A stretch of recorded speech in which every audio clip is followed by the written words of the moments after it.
Hello, and welcome to Dolphin's Dive, the weekly strategically minded Handelabra stream hosted by LogicDolphin. Handelabra believes in civil rights for everyone and in being as inclusive as possible, so any comments or activity actively working against those goals are not welcome and will not be tolerated. You can follow us at Handelabra Games on Twitch and Handelabra on Twitter, Facebook, and YouTube. You can follow me personally at LogicDolphin on Twitter, YouTube, Discord, Twitch, and various other media. Sentinels of the Multiverse, Bottom of the Ninth, One Deck Dungeon, Aeon's End, and Spirit Island are all available on Steam, iOS, and Android devices, and you can find more information on those games at Handelabra.com.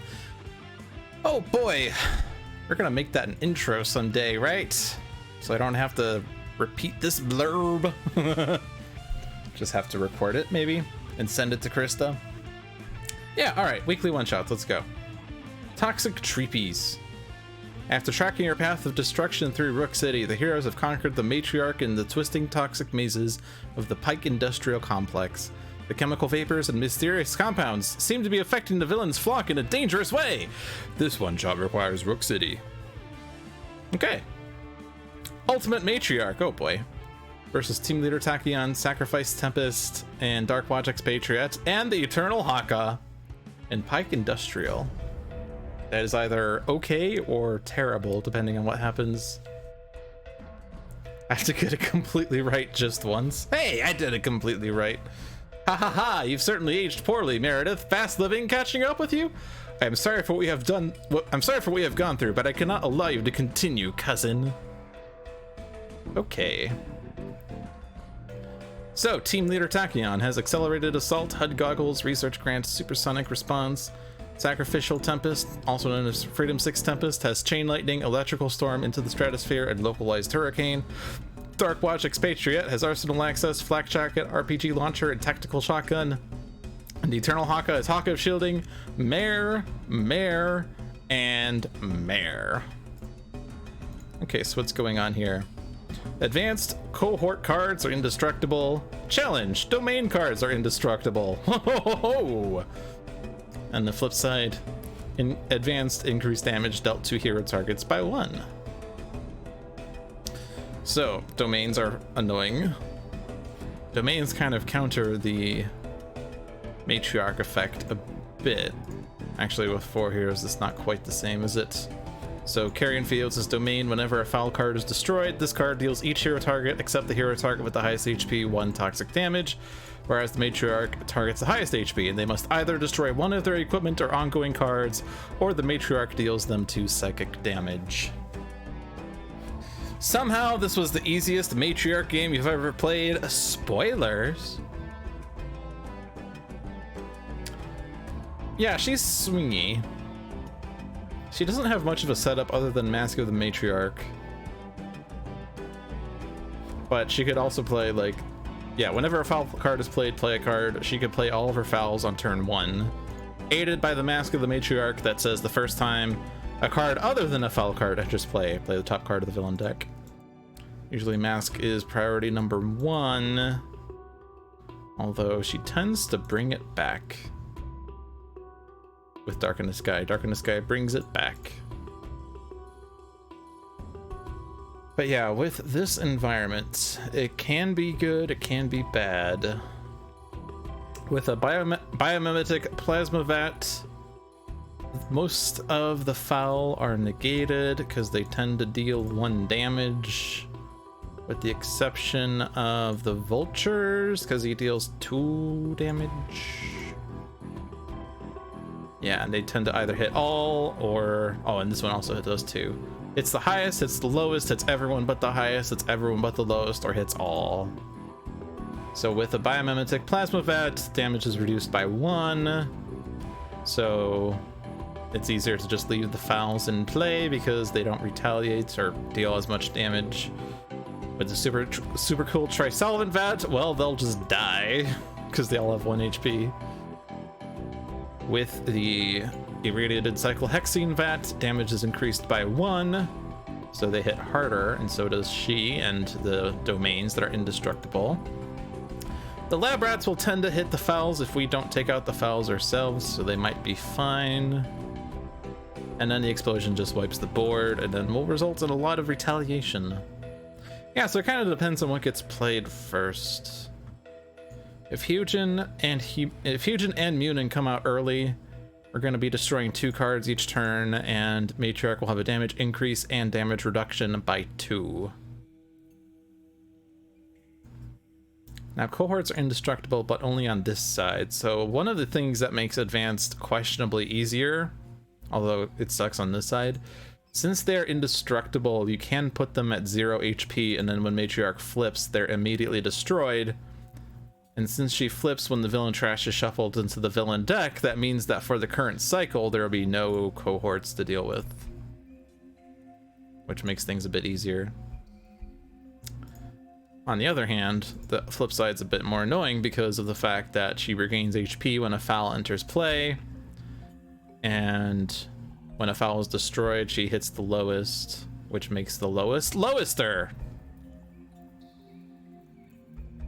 Yeah, so it kind of depends on what gets played, how this game will go. She tends to destroy ongoings with Horror Cacophony. The equipments can only be destroyed by Hyujin, so equipments in this game are a bit more reliable than ongoings. Well, let's see what happens. We get Horde Cacophony, and we get Carrion Fields. Okay. So one of the Horde Cacophonies are gone. How many were there? 2 or 3? There were 2, so there's only 1 more left. Carrion Fields does nothing. It's also indestructible, but it does nothing when there's no fouls. So priority number 1 is probably take the mask out, because that will make it so she doesn't play 2 cards, or 2 non-foul cards on her play. So how do we reach that goal? Supersonic Response does 2 damage. Would have been nice. Well, I guess she has technically been dealt damage, but she hasn't had a previous turn, as we've learned, so actually it doesn't matter what happened. She was dealt damage by Matriarch, but that doesn't count for that.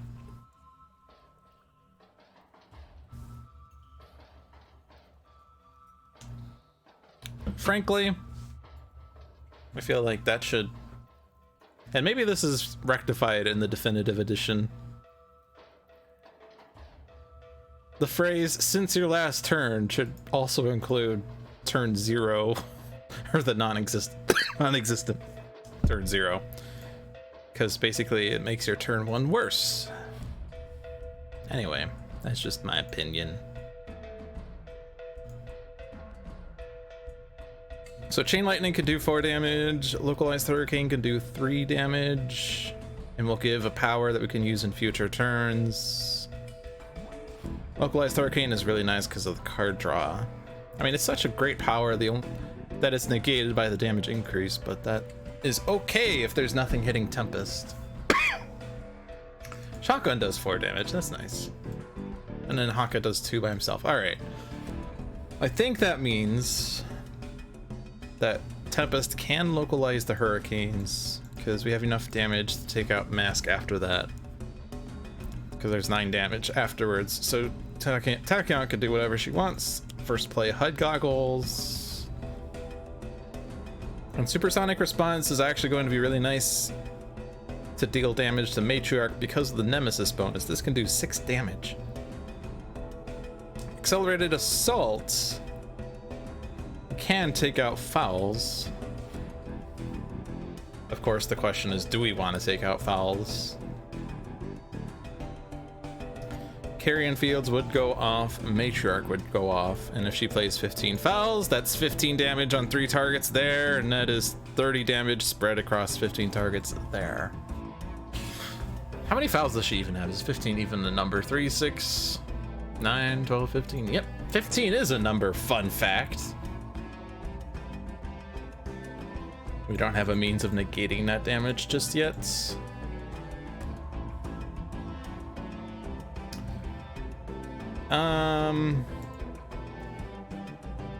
We also have Electrical Storm that would just wipe fouls immediately, I guess, if we wanted it.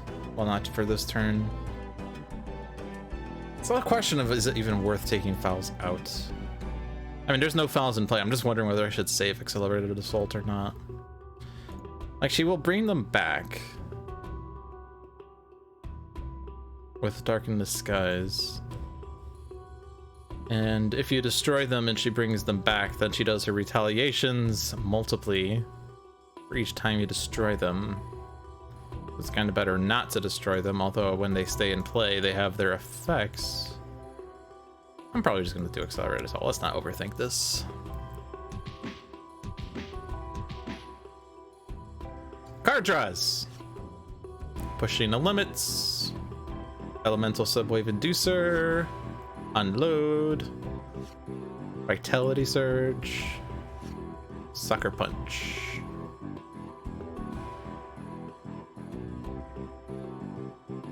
Alright, so let's do our hurricanes. Here I am, rock you like a hurricane.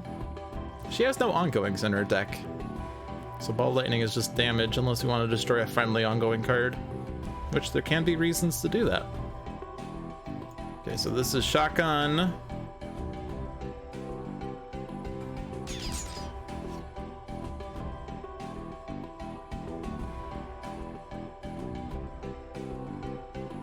I don't really think there's a reason to not play Mare. I don't really need to shield. This draws a card, this draws 2 and discards 1. Yeah, I'll just play Mare.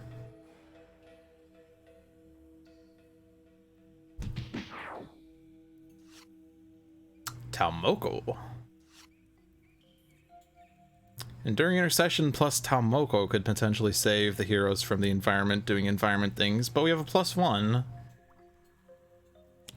And Darken the Sky. With no fouls in the trash, really good. Yeah, so this seems easy. 2 Darken the Skies left, Mask is back, but since our damage was from powers, we can just do the exact same thing to take it out. That's nice. Push the limits for sure. You did not damage me still, so I'm gonna hold on to that. Sucker Punch to get a burst in the trash.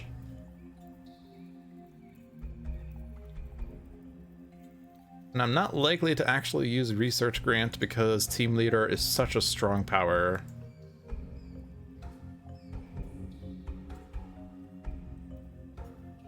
So maybe just put it into play for ongoing fodder. It's... If we do see another Horror Cacophony, we don't have enough ongoings to save our setup right now, but it can potentially save our setup in a future turn. Hypersonic Assault, really good for clearing the fouls, because it stops the retaliation damage. We've actually seen quite a few ways of dealing with retaliation damage here. So a liquid nitrogen rounds does a damage reduction by 1, which would allow us to take out fouls more reliably. We don't have the ground pound. Hypersonic Assault there. You don't have a -1 here. Okay.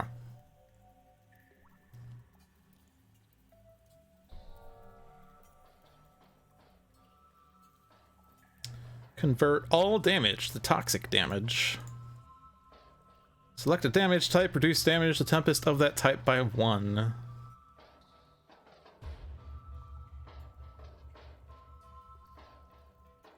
Actually,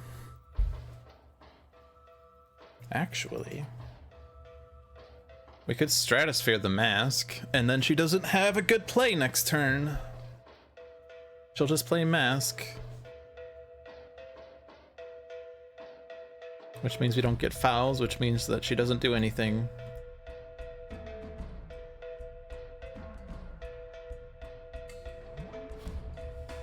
I can't think of why I wouldn't do this.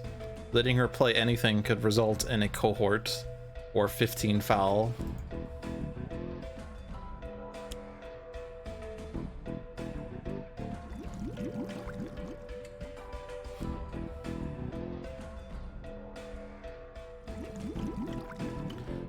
And Carrion Fields is indestructible.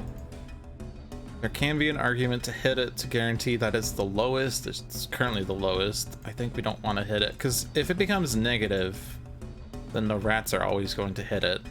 We would rather the rats hit fouls right now. Cleansing Downpour number 2. Otherworldly Resilience, good. Counters the +1 from Localized Hurricane. We could blow up the Irradiated Cyclohexene Vat in case we get a turn of Super Cooled Trisolvent Vat. Because with this having a +1, this is bad. That's 2/2/2. But there's nothing really going on the villain side. A flak jacket would save her from the chemical explosion. That would do 4 damage. Could also try to find more guns because we do have an unload that we never play. Unload is one of those cards that you want to play when you have 15 guns in play, but by the time you have 15 guns in play, the game's over, so it's kind of annoying.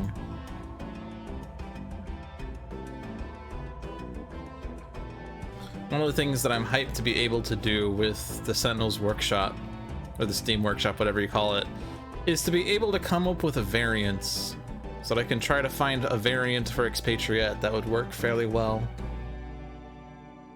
I have one idea that involves discarding ammo cards to draw cards to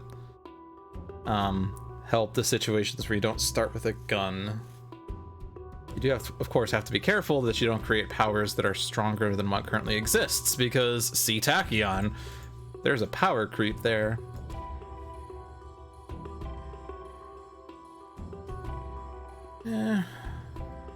We know that the Matriarch's not dealing damage this turn. Let's do Flak Jacket.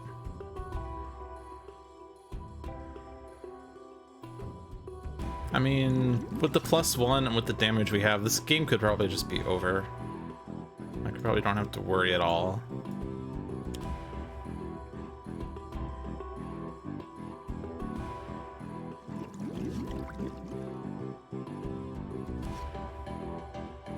Rampage! Hey, chemical explosion. Nice. The only thing you can think of for Expatriette would be a power to search for a gun, possibly just reveal cards until you find a gun. Well, the thing you have to be careful with a power like that is that a base power that guarantees that she can find a gun, like she could just use her base power for the first 5 turns, and then her unload on turn 6 would automatically be really good. So a power like that would just make unload significantly stronger than what it currently is, which is fine, but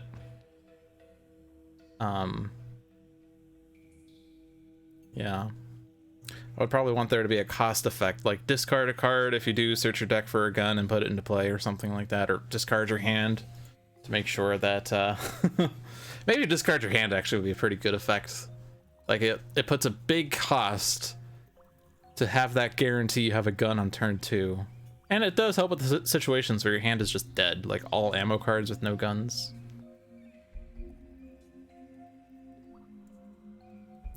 That's 5 turns I'm not dealing damage. True. True. No, I could deal damage. I have an RPG launcher, and she has a thing.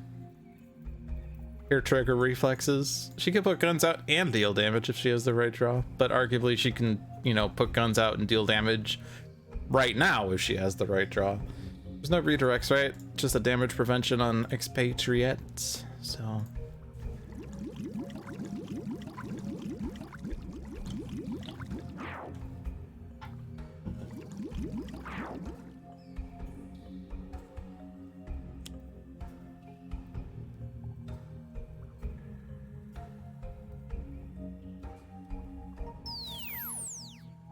Okay. So we don't have another one of those. I have not been dealt damage by anyone except myself. Our powers take out the mask. I want to save that hypersonic assault for when there's fouls, so we can mitigate the retaliations. So probably start with Nimble Strike and draw something off that. We draw a Synaptic Interruption. And now we can use that together with Localized Hurricane to do extra damage to Matriarch with Tempest. He does not have his Gene-Bound Shackles. But it would put Burst in the trash, although we haven't found cards that care about Bursts just yet. Reclaim!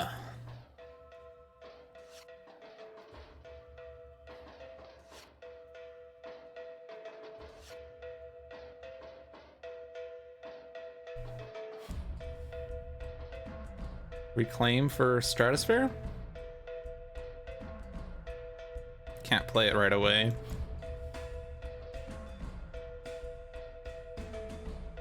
Do we have cards we would want to reclaim on the other people? Nimble Strike's okay, Black Jacket, and nothing.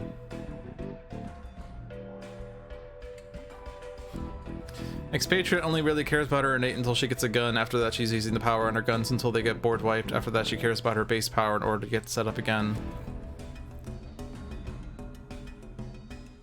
Well, I mean, the situation I outlined, like, so the power that she said, reveal cards until a gun is found. Like, if it finds a shotgun, that's great. That's her power. If she finds, like, Pride or Prejudice or Submachine Gun, those powers are questionably weak enough that you would want to keep using your base power to find another one. And so she would still have turns of not doing damage. It makes her unload really interesting. You may use as many powers as you have guns in play. She could use her base power, find another gun, and then use more powers. I guess that's, she could already deal with her base with play a card. I don't really like her base though. The base of play a card in a deck that features no card draw. That's just awful. Anyway. We don't know what she's playing next.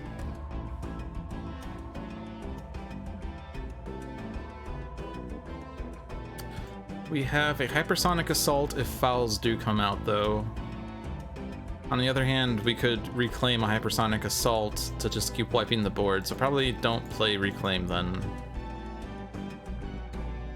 She can't deal damage other than for Cacophony. The fouls are start of turn damage. I think I'm just gonna do Otherworldly Resilience. Save, Reclaim, do damage on Mask. And Matriarch. Vicious Cyclone, pretty good. Vicious Cyclone and Localized Hurricane are a really good combo because you could fund that damage. Now all we really need is the Gene-Bound Shackles, and Matriarch is just dead. Dead. Black Jacket number 2.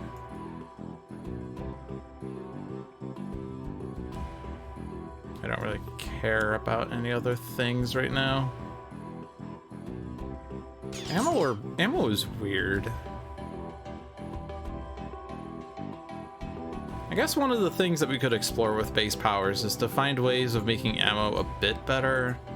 Because for the most part, ammo, at least the way I play it, and I'm certain the other people might play it in different ways, like, these are more like one-shots. You play this next to a gun, and then you use its power immediately to have its effect.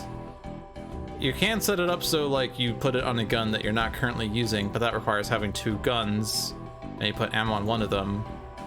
And then you have, like, Prejudice and Pride that says up to 2 ammo cards maybe next to this card, which means you put 2 ammos next to it, but that requires 2 plays, which requires 2 turns. Without extra plays, which arguably, Vanilla Expatriette provides that. I don't know. It's a bunch of weird stuff. Is Enduring Intercession a bad idea here? A lot of people don't like this card. I actually find that this card works really well when Haka has defense. With Talmoko, it's really good. In this environment, does a lot of 1s. Escape Lab Rat does 1. Super Cool Trisolvent Vat does 1. So what's the situations where it would be bad? I think the only bad one would be Explosion, at least for the immediate play. Like, if the environment plays the Cyclohexene Vat into the Super Cooled Soy Solvent Vat, or even Chemical Explosion, then that would be bad. So the Chemical Explosion, if it gets played right now, it deals 3 damage, but that would be 2 damage to Haka and redirect it 4 times. Actually, with Flak Jacket, it's only 3 times. He takes 6 damage. He has a lot of hit points for that. And if the Cyclohexene Vat followed by Trisolvent Vat come out, so that this deals 1/1 and 1 to Haka 3 times, that would be 12 damage. He would still survive that. I think this is a fine intercession.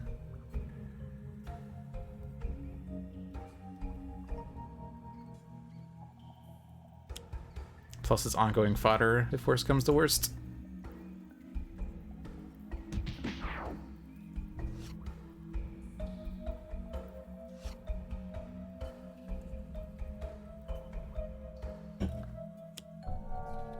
Also escaped Lab Rat, but that was going to go after Tempest, but now goes after Haka, who reduces it to 0, so Tempest takes no damage. We have our first cohort, and it's Munin. Currently reducing damage dealt to the Matriarch by 1. And increasing damage that she's not doing right now.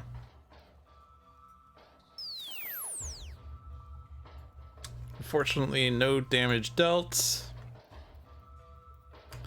Lab Rat is now targeting Carrion Fields and Munin, so I don't want to destroy it. No reason to Hypersonic Assault. So I think that's a skip. Fleet of Foot. Electrical Storm. Arsenal Access. Elbow Smash. Pushing the limits. Research Grants.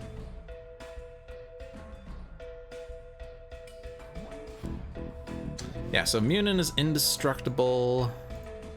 So it's going to be a permanent +1, -1.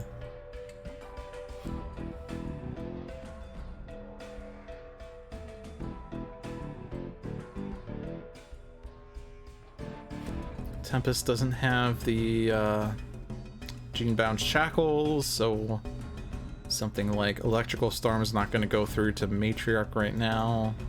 There's no reason to really do Electrical Storm right now anyway, because the fouls are dealt with Hypersonic Assault presently.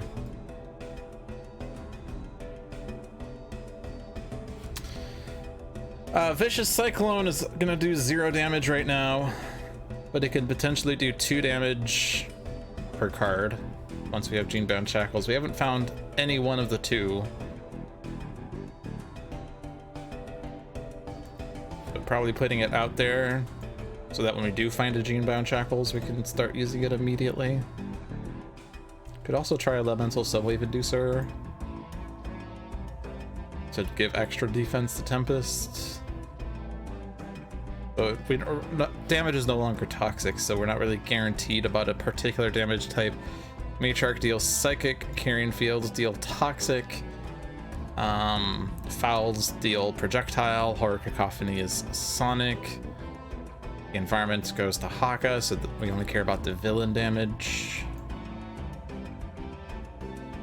So I think the Cyclone, in expectation of a Gene-bound Shackles, would be good. I think it's okay to hit Munin, so that in the event that Matriarch does flip, then Munin would be instantly destroyed if he's at 0. We didn't find Gene-bound Shackles, right? Nope. Still nothing really useful here. Shock rounds will do nothing. Unload for 1 gun is dumb. I don't need to destroy the Lab Rat, it's safe.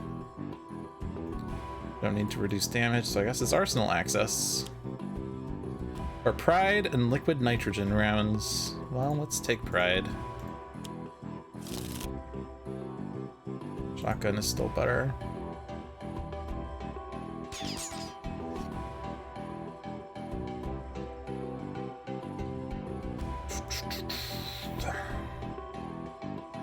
Punish the Weak is potentially really bad. Actually, it stops us from hitting Matriarch.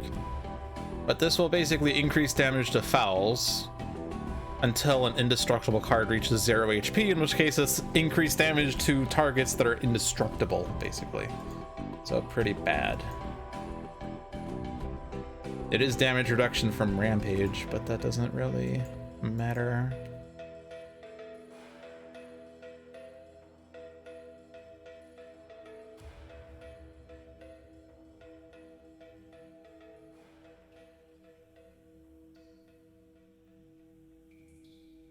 And that's just small damage right now. 3 damage?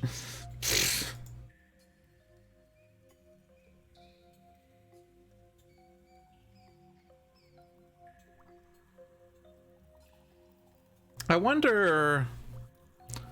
I don't think this can really be handled by Workshop at the moment. But what about a hero randomizer? Where they take all the heroes in all the decks that you, or all the expansions that you enable, gives you a random base power and 40 random cards from those that exist across the decks that you select. And you replace all of the heroes' names with whatever hero you're using. And I would wonder how that would go. I'd wonder how that would look. I'm just thinking about that because certainly, like, the card Haka deals 1 target 3 melee damage is strictly worse than Tempest deals 1 target 5 lightning damage, so clearly Lightning Slash is the better card, right?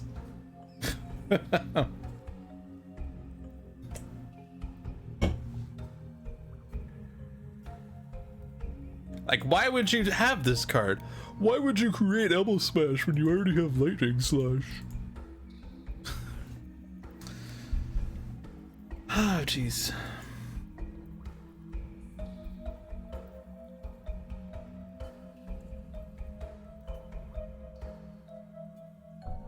Probably just do Haka shielding here. Dominion.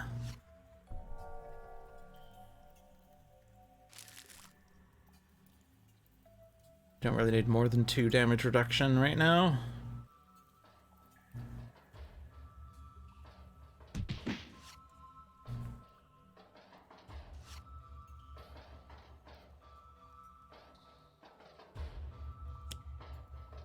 Aha!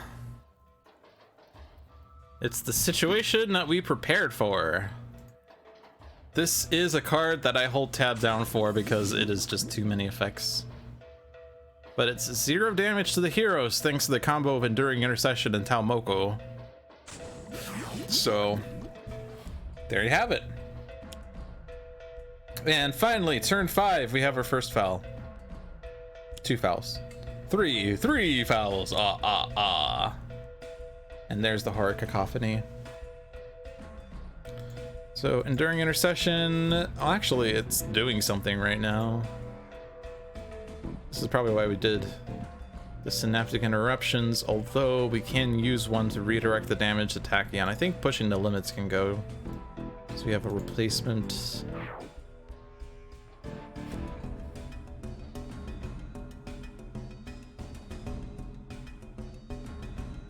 Research Grant was the fodder. So if I discard Enduring Intercession or Talmoko, then this Trisolvent Vat is going to retaliate when we play cards. We could also just Blinding Speed that, because it's more annoying than anything. It's going to wipe the board, but it's also not doing damage to Matriarch. We do have another Enduring Intercession, we do have another Talmoko. And I would probably like to be able to play Dominion, but that's okay. We have another Otherworldly Resilience. Do we have another play we'd like to make here? Like, we have 15 cards, but 16 cards. 16! Stratosphere is not going to be good because it puts a foul on top, but then she plays more cards anyway, so it doesn't do anything.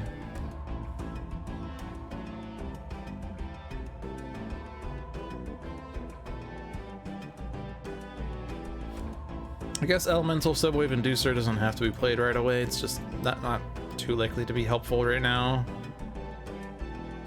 It is going to do -1 damage off the hit. It's probably okay. And I think Haka can take a hit point over Tachyon. Redirect this.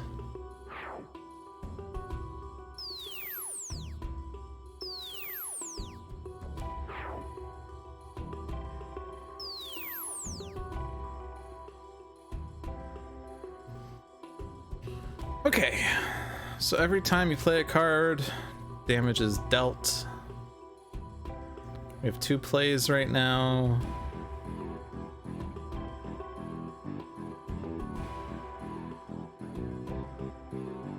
The question is whether I do Blinding Speed first, or if I do Fleet of Foot into Blinding Speed, because the problem is if I do Blinding Speed and then Fleet of Foot, then this is going to be in play when I play another card. And in the rare event that I draw Lightspeed Barrage and I choose to play Lightspeed Barrage, that Fleet of Foot is not going to be in my trash. In which case I'll do 1 less damage off of this. That said, at most there'd be 6 bursts if I did it the correct way. I think my other play is Hypersonic anyway.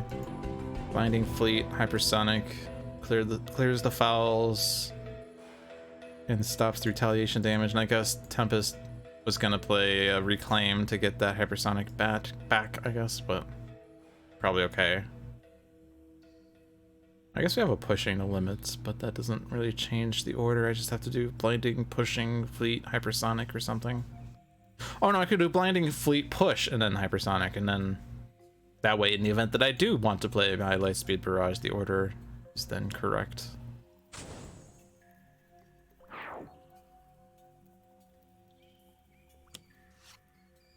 Sonic Vortex. Reclaim number 2. Reclaim the reclaim. We could be in a reclaim loop. We're using Spirit Island terminology. Okay. So Matriarch first. Carrion Fields second. Although those 2 orders didn't matter, this now doesn't matter. Like I could have hit Carrion Fields first, but the important thing is that the fouls are hit after the other effects. We'll automate this part. So this is what makes people dislike Matriarch a lot, is that when you destroy fouls, you get a bajillion pop-ups on what you want to do. But the repeated actions certainly help with that. I never really minded it, because Sentinels was always inherently a game about a bajillion decisions. So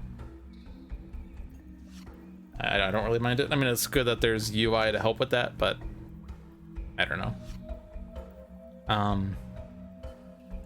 Okay. 0 damage if I discard. So do I reclaim to get my Hypersonic back? I already have one in my hand, but you know.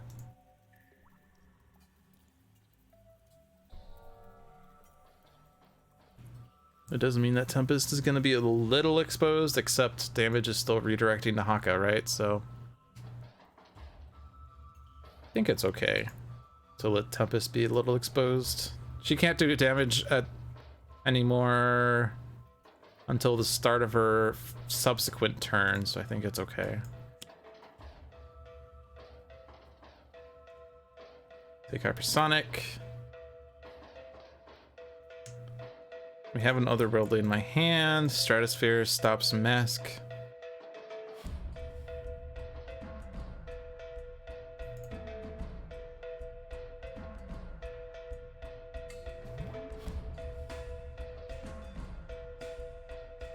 Kind of weird.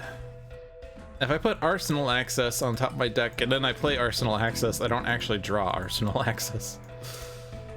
And if I play Quick Draw to find the follow-up to Pride, then I shuffle my deck, which means I don't draw the card I'm putting on top either. It just goes back in my deck. It's probably okay to put Flak Jacket in there anyway.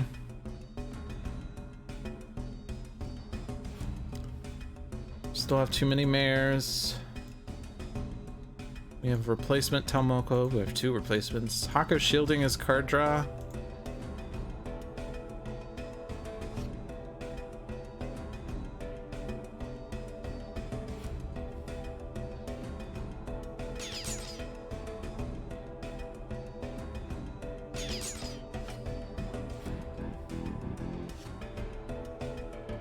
Aha! Genebound Shackles.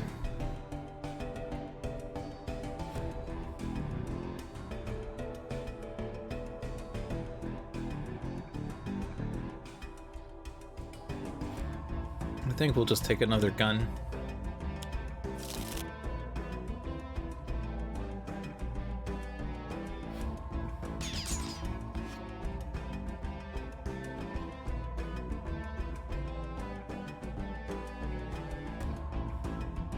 I think it was Talmoko then? Yeah. And then you have it.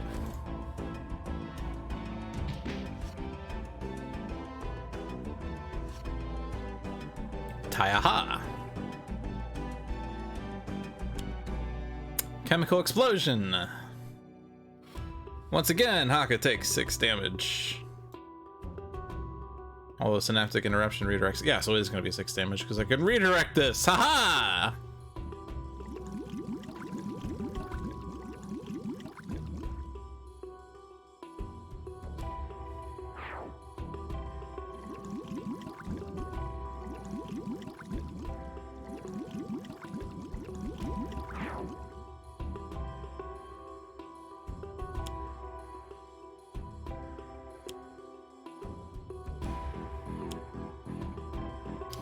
Fowls return.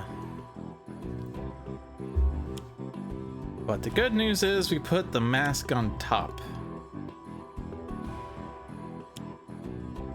which slows her down. She is not having a good game.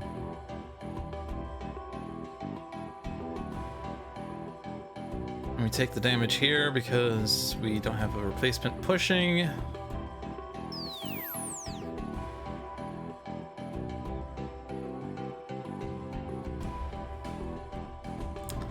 So Hypersonic takes out the fouls again and lets us do other things.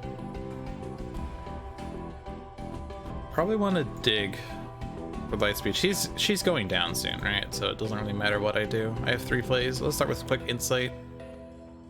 Draws my Hypersonic I put on top, plus a Quick Insight, plus an Accelerated Assault. Discard 2 cards. Accelerated Assault, less good. Play 2. I have a Lightspeed. I have 10 bursts in my trash. That is going to deal 10 damage to Matriarch because +1, -1. I could try to Quick Insight to find a Lightning Reflexes and power up the Lightspeed even more. I could also just not take out the fouls and just go straight on Matriarch.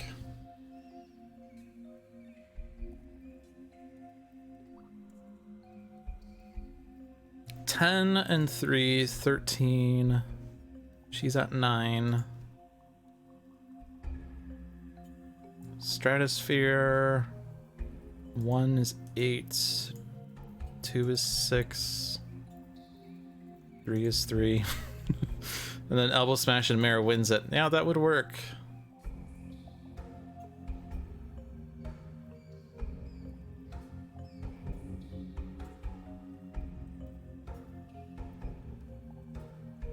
It'd be close.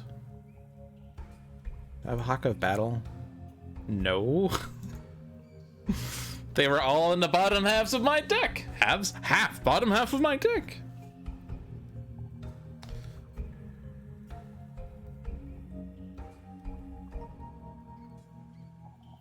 Because I have an unload here to do 2 extra damage.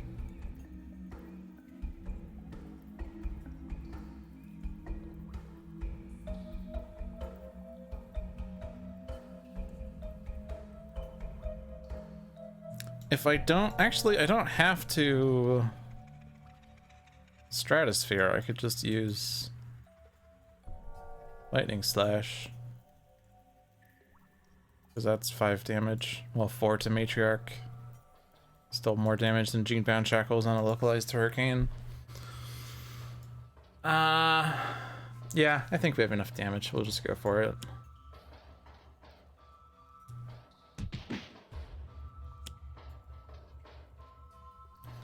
Letting the environment have another play is a bit risky.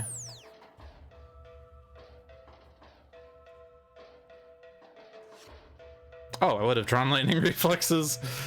Then we probably would have won with Tachyon, which is unfortunate.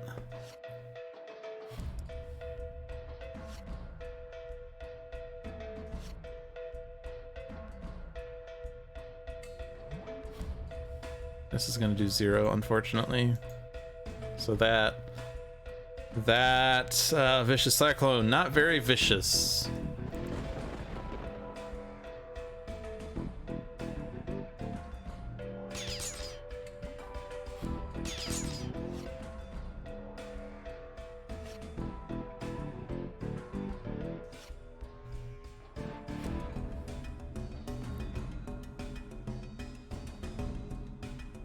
Come on.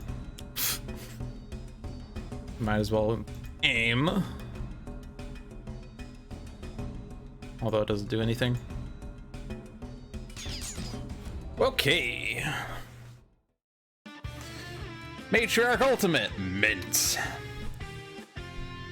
Okay. So last week we played Oblivions. We gotta go check the previous week's Jailhouse Rock. The Baron threw a party in the county jail. The citizens were there and they began to wail. The rat was frothing and the joint began to swing, and you should have heard them knocked out villains sing. Let's rock, everybody, let's rock. Everybody in the filter block was fighting to the Jailhouse Rock. I'm sure there's a tune to this, but I don't remember the song. This one-shot requires Mini Pack 5, Shattered Timelines, Vengeance, Villains of the Multiverse, and Oblivion. Okay. Standard game. Okay.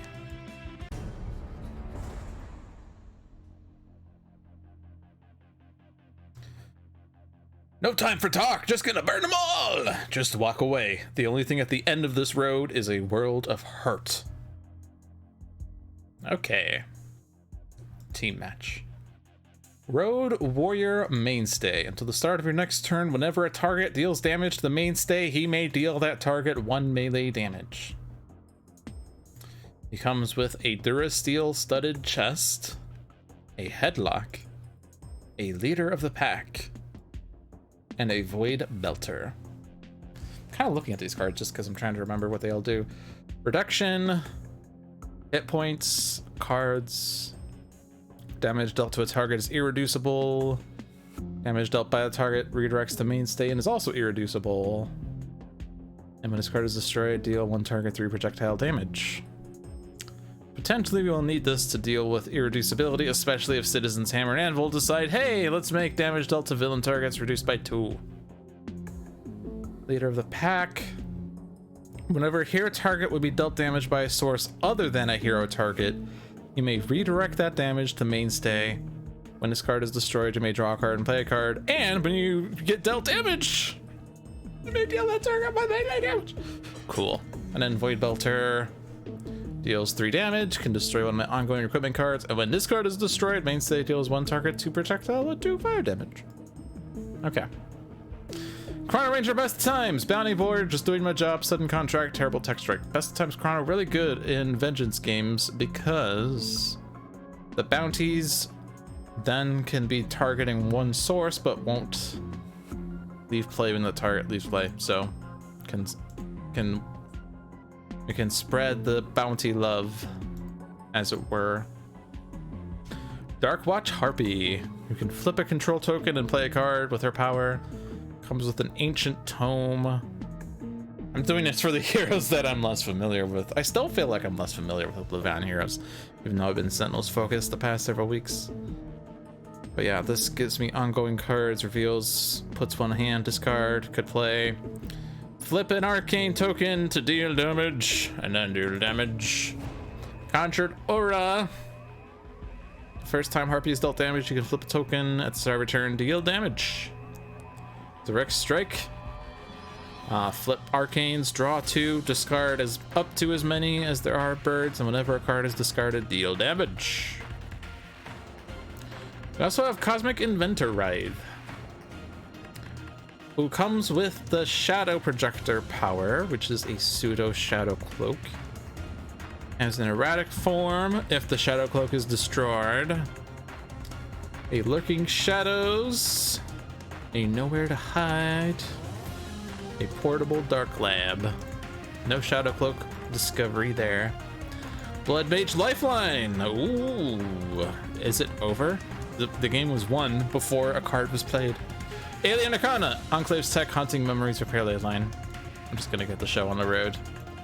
No one cares. No one cares about explanations. So, a position card is put into play, Hammer and Shield is put into play, and the annoying thing here is the UI start game covers up the deck icon.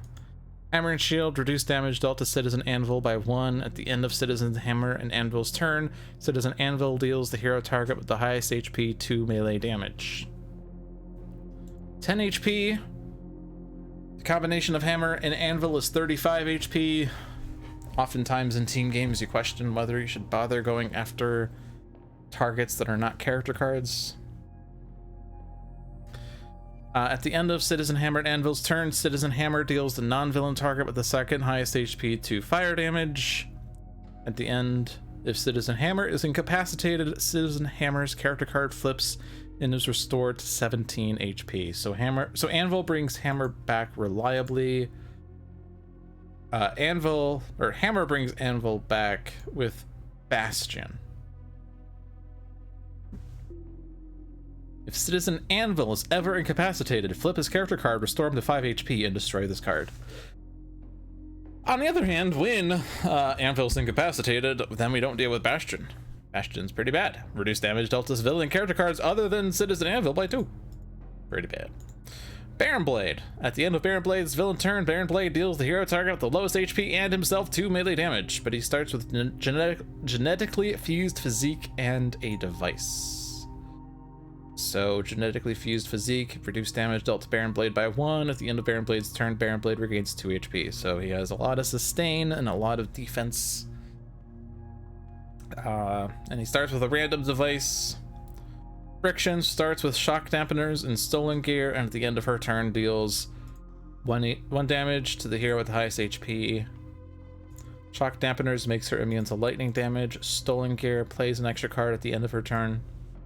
Stolen gear is one of those that is fairly worth taking out just to lower the number of card plays. Although in a villain's game, there are already H card plays. So right now we're H plus 1, but it's not that big of a difference. Plague Rats.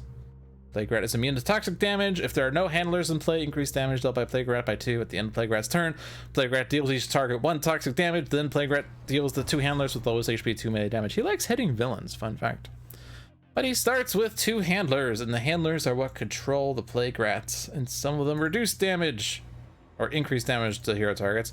Some of them reduce damage dealt to villain targets. Some of them reduce damage dealt to Plague Rats. So cool. And then Misinformation, the fun one. 2 ongoings are put into play at the start of the game. At the end of Misinformation's turn, the top card of each hero deck is moved to the bottom of that deck, which is okay.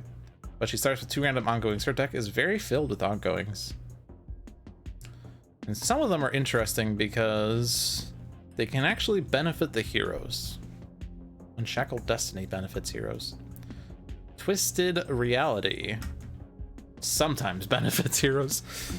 Benefits heroes that would benefit from a card play over a power use, I guess. Alright, with that said, let's play. Oh good, Bastion. Beautiful.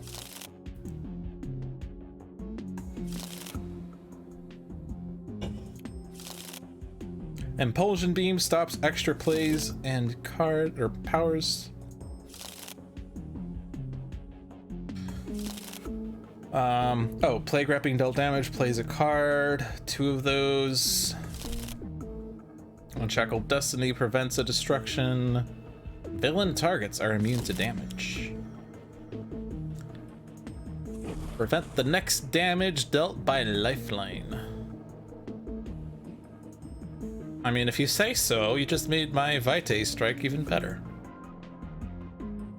Mainstay is going to be taking damage later. We would rather him take damage later. I guess it didn't matter.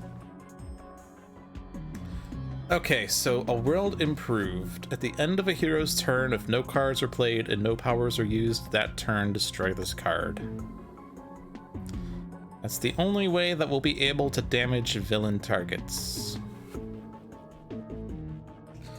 On the other hand, Bastion is reducing damage dealt to villain character cards other than Citizen Anvil by 2.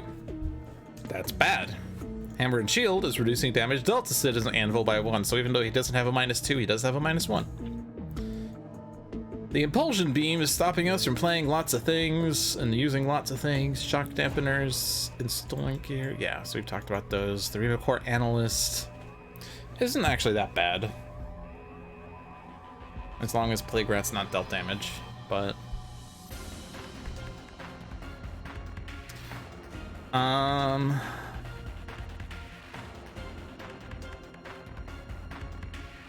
starting with Bastion is pretty bad.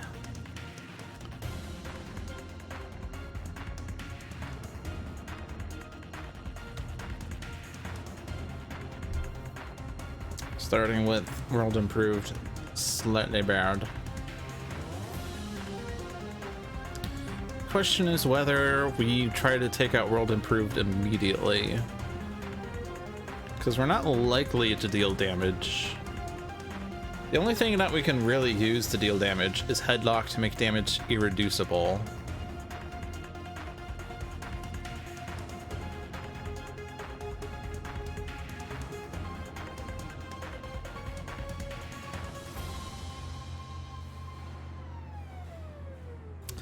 The 2 ways of dealing with Bastion: either we destroy Citizen Anvil to destroy Bastion, or they play another position which would destroy Bastion.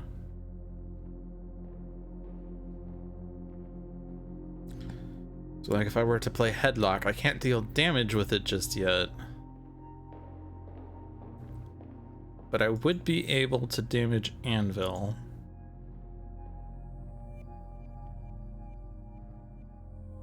And presumably the Headlock would stay next to him. I guess the problem is, if damage would reduce a target to 0 or fewer, that goes off first. The Unshackled Destiny saves Anvil a little bit. It's not the worst. It only stops it once.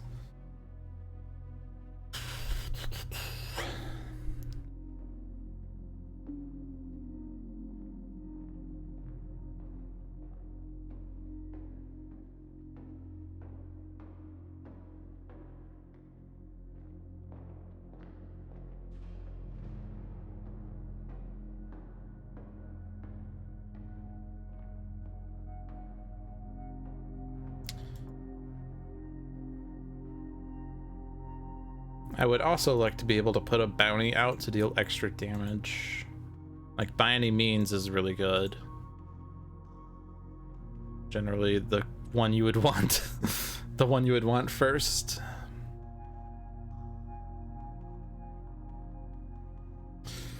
But putting by any means out, I guess Chrono-Ranger would deal damage off that. But if there's a -1 or -2 on things, then it kind of only would damage Anvil.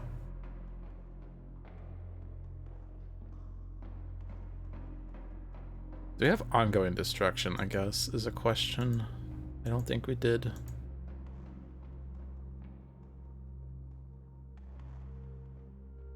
You could probably skip Harpy's turn.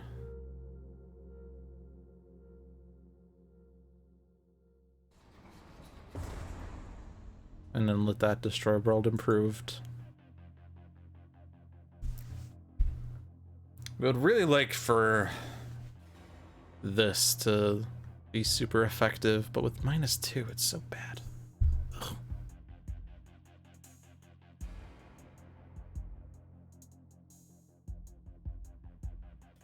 I mean, I guess it is gonna hit devices. Like, Bastion only protects hero character cards.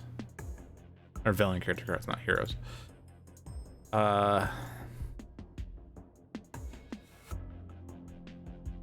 So yeah, Vitae Strike's probably still fine. It'd actually take out the handlers, right?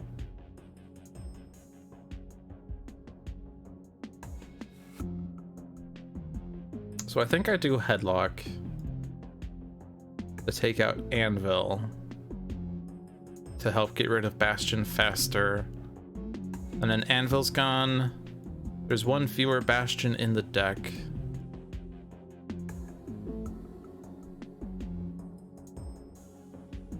And even if another Bastion comes out, it would just destroy itself immediately. So yeah, taking out taking out Anvil first to ensure that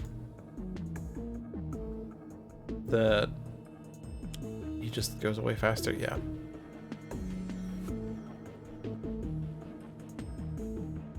And I will use my power.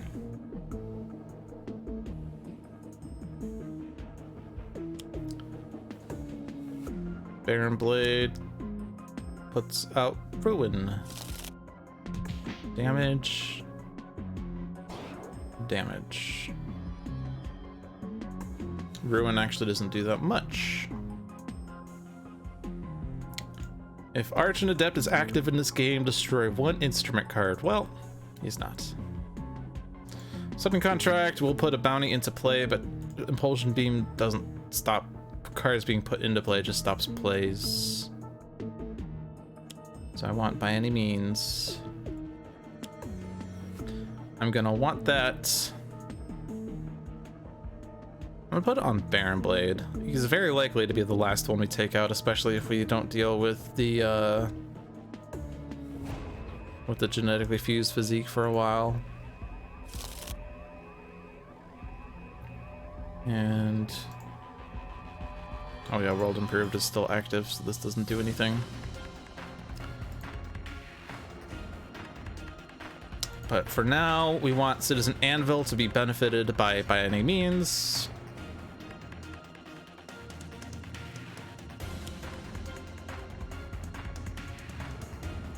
No surges in the trash.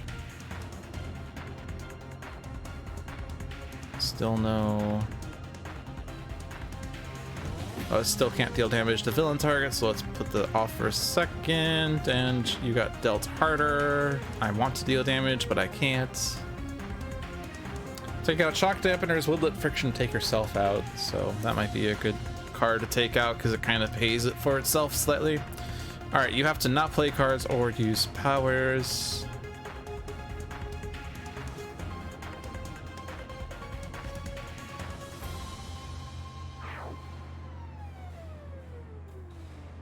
And now villain targets are no longer immune to damage. Your core analyst destroyed.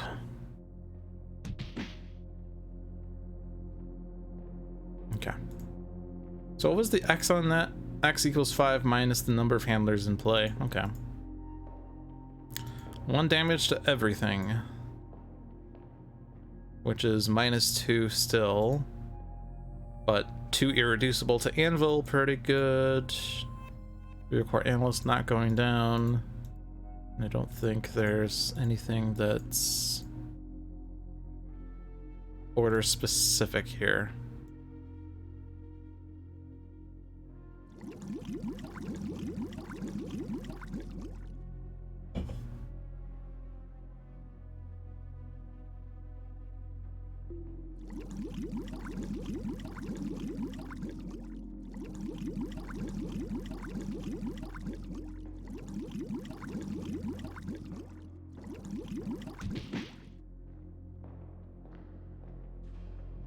All right, only 1 play and only 1 power, so Lurking Shadows is kind of terrible.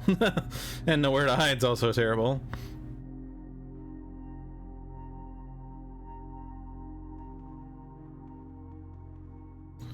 Erratic form at least lets me discard cards I'm not gonna use to draw.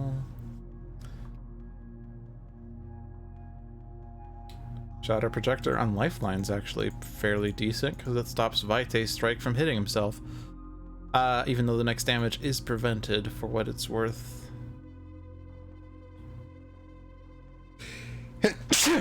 Excuse me.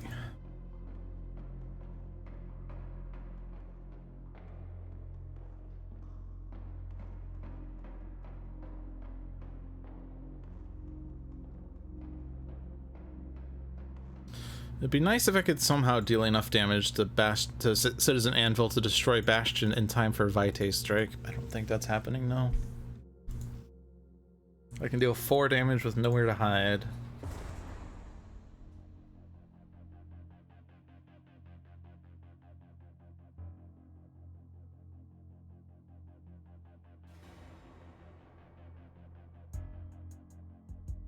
There is a power there.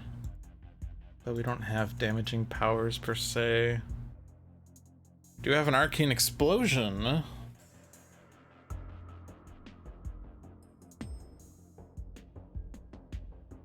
We do have direct strike. So actually, yeah, okay. One hero other than Lifeline may use a power. So if Harpy uses refocus, lets her flip something and then she can direct strike. She could have 5 avians, which would then deal 10 damage to Anvil. So actually we can do enough damage here. Fair enough. 4 and then 10 is 14. And then Vitae's strike does 3. That destroys Bastion, or no, at first Unshackled Destiny goes off shoot. Order of operations is poor.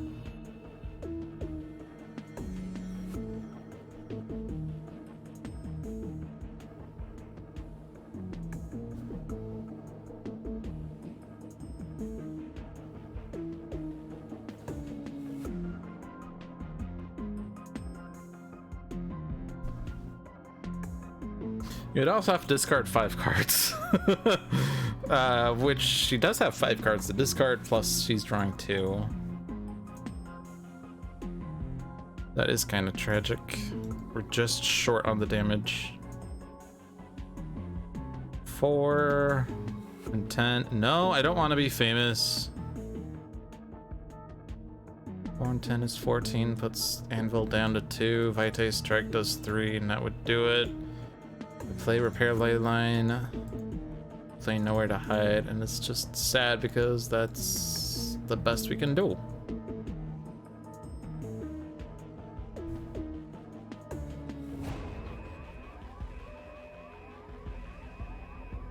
It does put Anvil at 2 at least, so it's not the worst.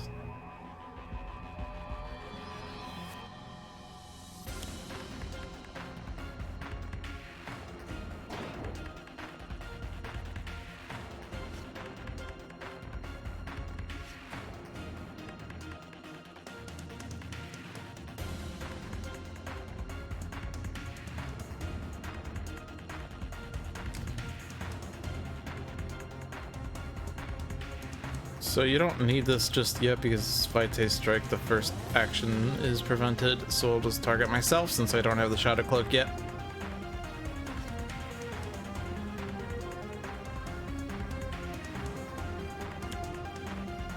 Increase psychic damage by 2.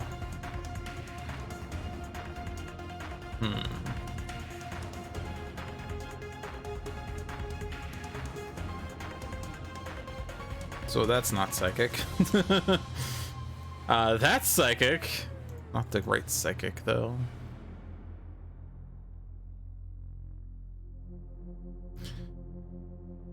But you're not doing anything else. It's really weird because Judgmental actually can be a super beneficial hero. Or super beneficial nemesis. Alright, so each of these reveal the top card of the deck, put it to the bottom. Alright, so Mainstay's moving a leader from the pack. Sudden Contract, Lash of the Elements, Look Projector, Nordidian Sulfax. Okay.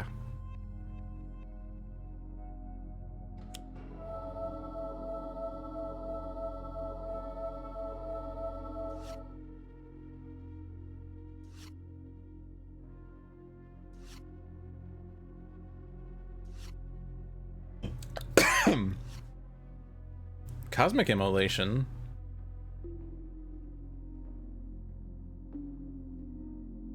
Alright, so Filter Officer is going after stolen gear. Actually, that's going to change because Anvil's going to be at 2. He's actually going to go after Anvil. Damn. Nice. Good job.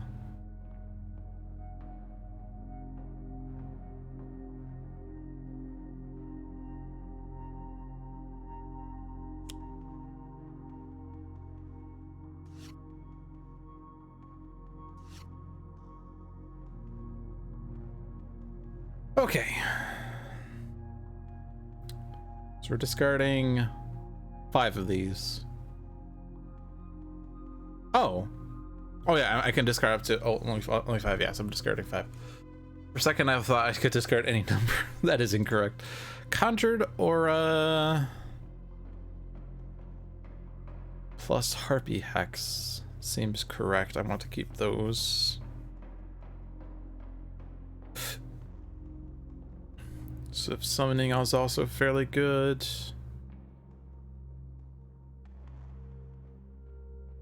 Arcane Explosion really good in villains games. Once, you know, we can actually deal damage. Probably keep Arcane and Conjured and Harpy Hex.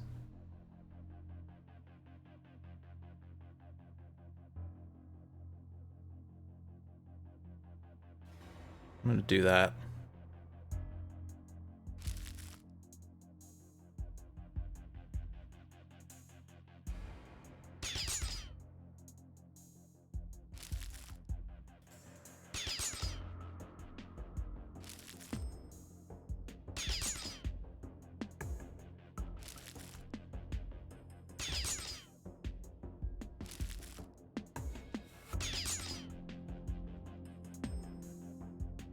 First damage prevented. And this damage also prevented. Any reason to order the rest? Actually, no, you're not gonna hit. You're not gonna hit Anvil, because Anvil's gonna be lowest after the Analyst is hit. Okay, never mind. That's fine. Who are you hitting? Anvil's at 2. You're gonna hit Stolen Gear for 4? Nice.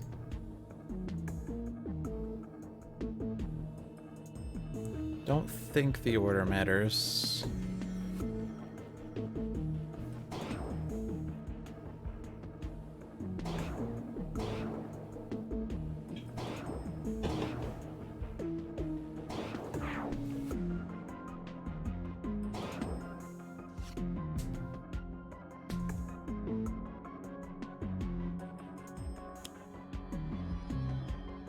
Inmates.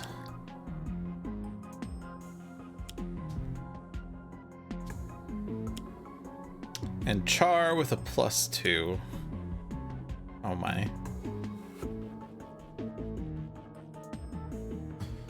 Time Crazed Prisoner has 4, but you're dealing 6, and Char is doing 4 and 4.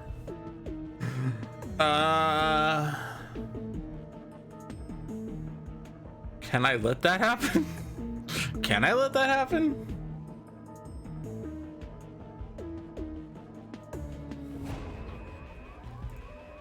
I'm spending so much time trying to think whether I could that I'm not ever asking whether I should. We don't have damage prevention measures, but 8 damage to all targets. Seems like it's fairly good. It will wipe their setup. Potentially taking out a villain.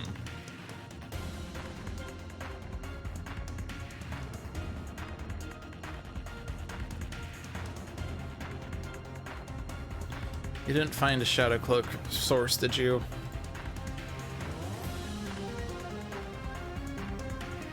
No.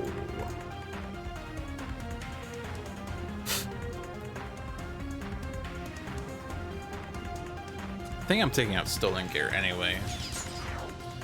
I guess the question of whether I let Char go off is basically, do I direct all my damage towards Char? No equipment cards. Get in, Harpy. Oh my. Yes, I do.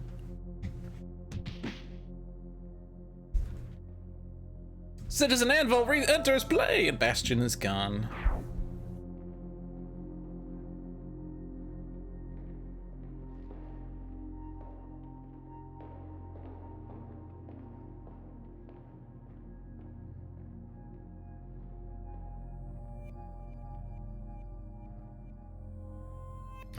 Okay, so no more Bastion, so no more damage reduction.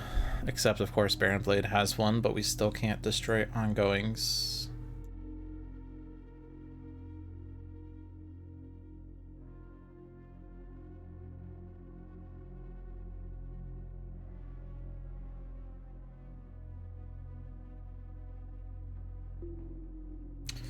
I can, however, when I'm dealt damage, deal that target 1 melee damage.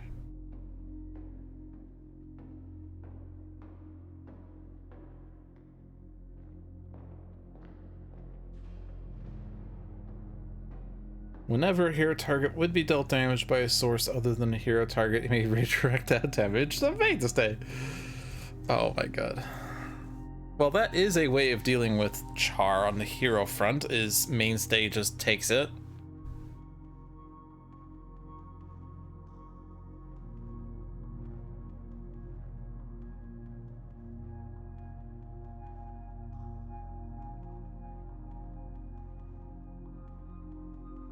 We potentially have a Cosmic Immolation that's ridiculous here because it's dealing 4 damage. Oh, just to villain targets, unfortunately. Can I deal enough damage to Char so that Char doesn't kill Mainstay? Might potentially need to use True Purpose redirecting to Char. Citizen Anvil dies to Char. Even with the damage reduction. Still have Impulsion Beam in place. We can only play 1 card. I don't think that really matters.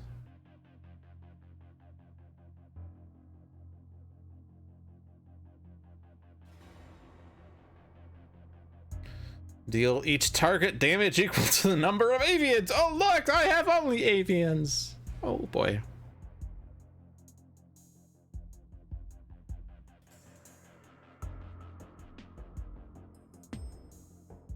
I could minimize that by playing Arcane Explosion off of this. Harpy Hex plus refocus into Arcane Explosion. Deals 1 damage, flips the token for 1 damage. Arcane Explosion then deals... Well, actually it doesn't matter if I play it off of refocus or not, because that Arcane will flip back. I'll deal 0 and 5. But if I put a +1 on Char, that's 1 and 6. And 2 and 2. 4, 10, 11. Wait. 1 and 6 for 7. 9, 11. Yeah. Then Char is at 3.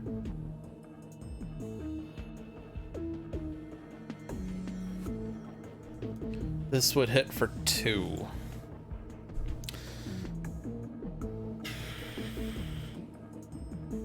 So is there a way I can do another damage? Well, you're playing Cosmic Immolation. Potentially, not necessarily.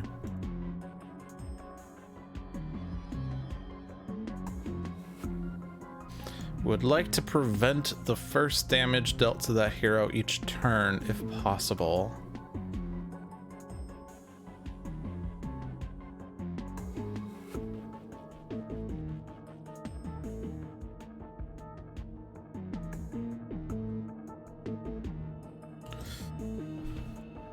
Oh, this is tough. I guess I do have damage here that I've forgotten about.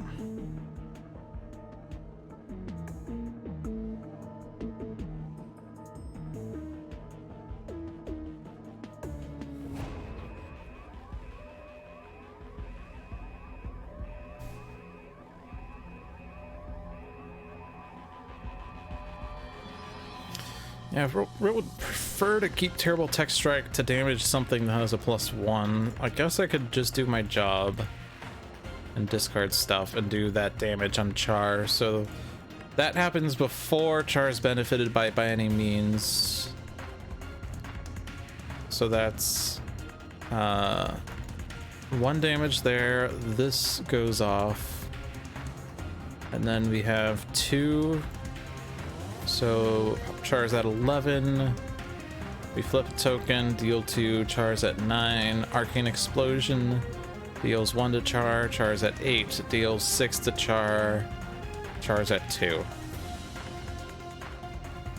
It is going to deal 5 damage to all hero targets.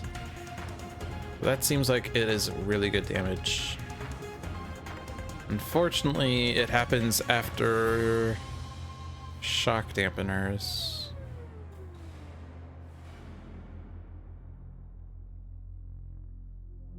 Actually, I don't need Leader of the Pack to do that, because Char is already hitting Mainstay.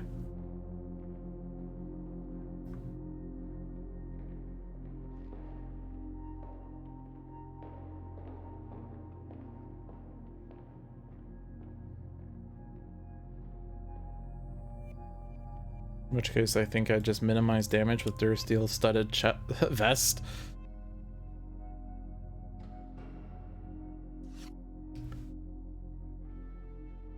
Char's doing 4/4, yeah, so I think that's correct to try to let him do the forward everything.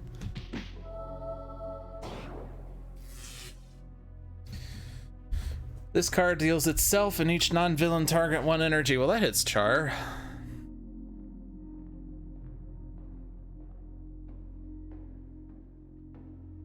It hits Mainstay. No, it doesn't.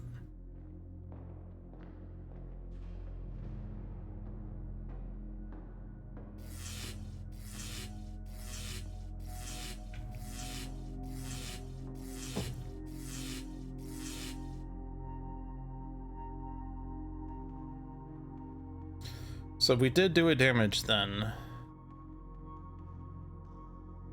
11, 9, 8, 2. And then you die to this. In which case I could do Dead or Alive to get more bounties out.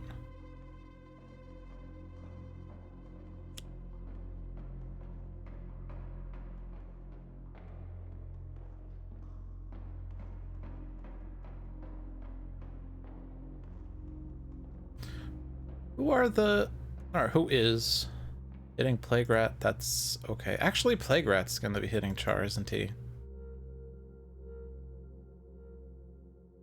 which case, it might not need all the damage I'm doing. I need to be careful that he doesn't just take out Char himself. I might need to be careful that we don't take out Char. Phrases I never thought I would say.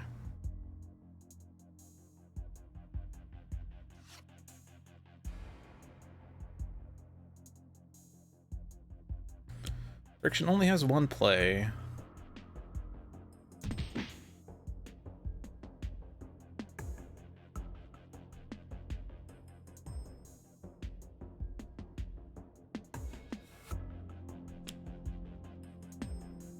Do you still have a handler? You don't have a handler.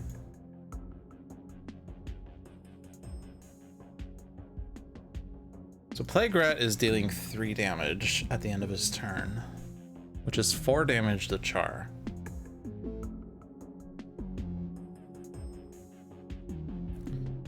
Almost a question of whether I'm even going to use Arcane Explosion.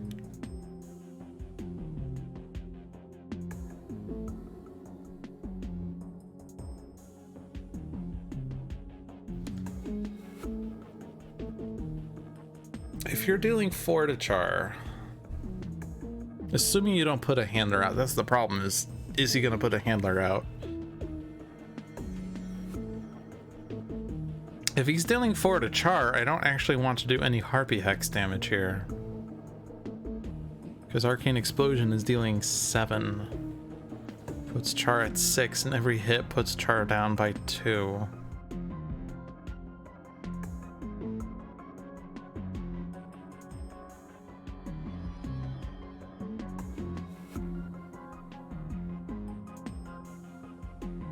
Inmate is hitting you again, Plague Rat.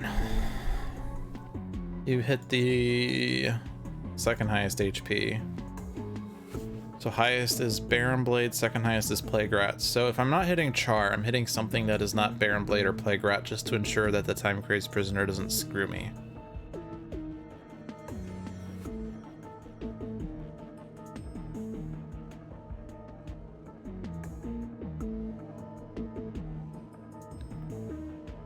There's a question of whether I take out Hammer.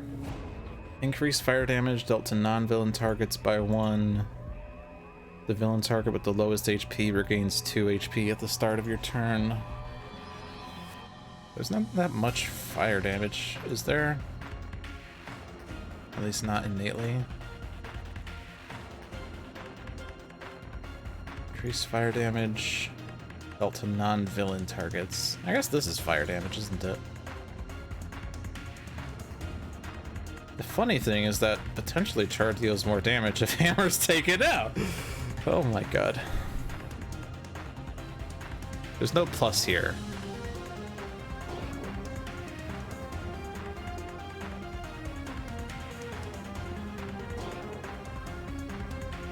Oh, I can't Arcane Explosion because I can only play 1 card. Well. That actually screws things up a bit.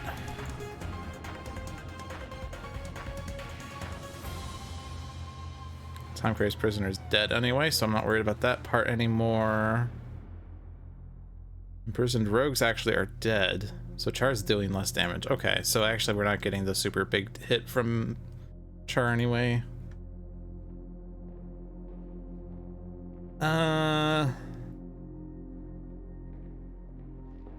Sure. Oh, whoops. Whoops.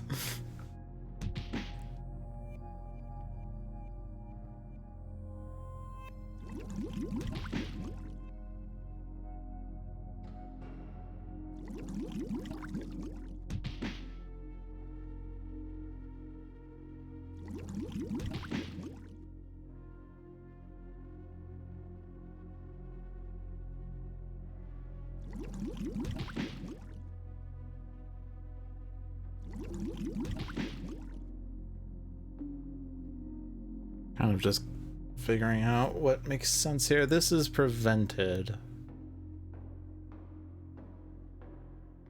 I guess the order doesn't matter.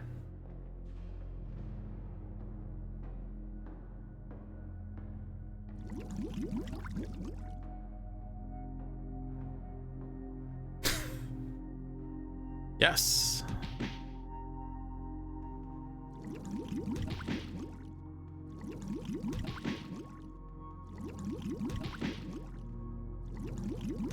I guess it's good that we didn't end up playing Arcane Explosion, because we're kind of taking the damage from Arcane Explosion anyway.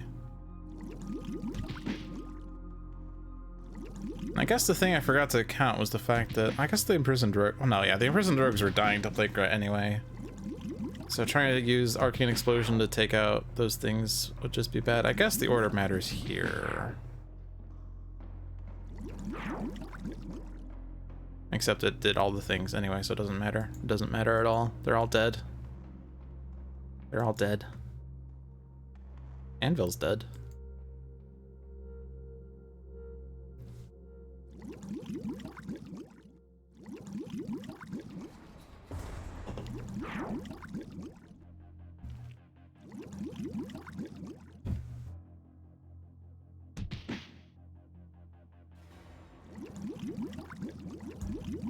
Impulsion Beam's gone finally.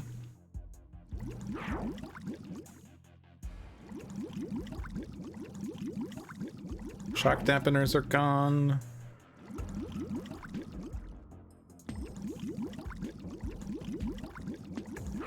Judgmental does nothing.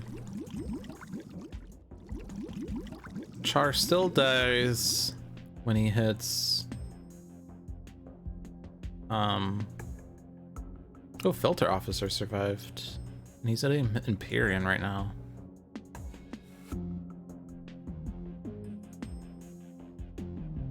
I guess because Char's the lowest, which means that when Char's taken out, Empyrean's the lowest.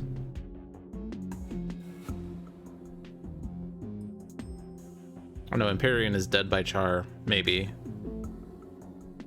We're gonna have to be careful with how we use the Filter Officer. We might just take it out with Char in case things aren't working. You can play 2 cards and use 2 powers, I guess.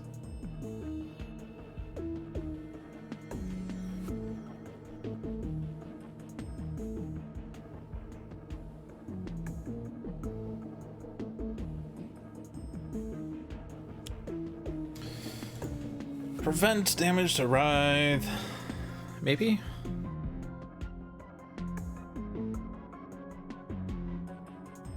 Prevent damage to Lifeline makes Vitae strike better with Cosmic Immolation.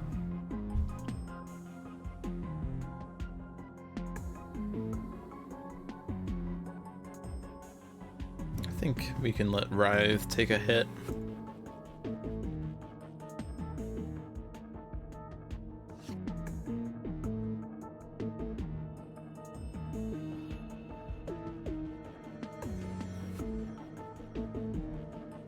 Hey, that's a Shadow Cloak.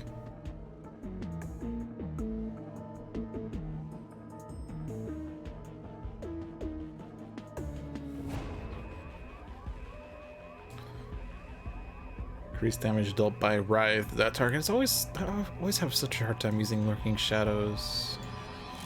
Seems very situational.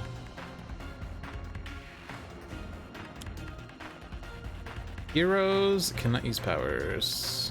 Well.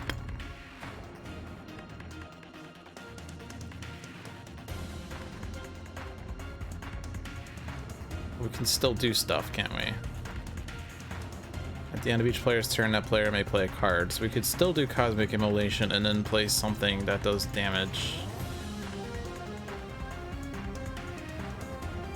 Which would be Alien Arcana?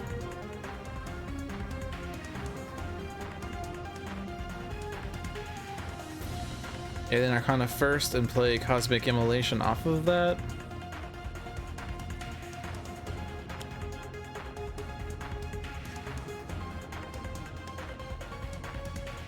Unnatural Upheaval. That destroys genetically fused physique and twisted reality. Otherwise we have to wait until Misinformation's turn to destroy this, because we still don't really have ongoing destruction. I mean, this is ongoing destruction, but only self-ongoing destruction. So we don't have the Cosmic Immolation. That's probably fine.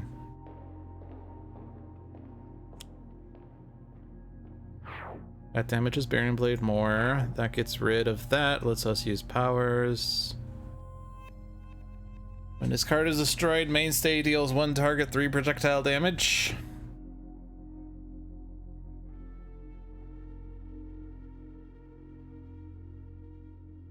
Potentially we get Citizen Hammer out, because we're dealing... this text is wrong. We've destroyed 3 ongoings, we'll deal 4 damage. Actually, I don't need to hit Hammer with Mainstay, because 4 plus this 4 is, well, 8.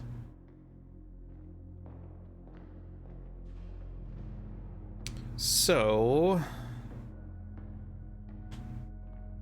Friction or Misinformation? Friction's flip side.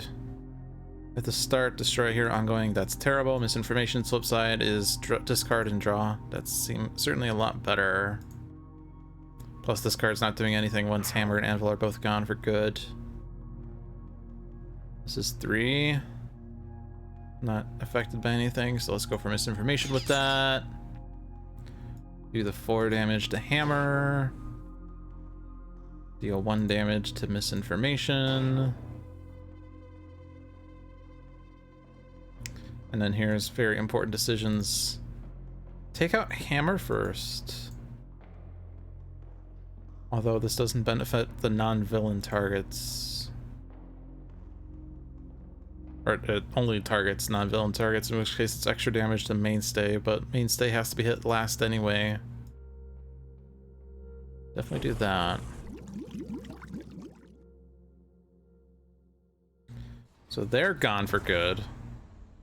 Fire damage to non-villains increased by 1. Villain target with the lowest regains 2. Empyrean can go.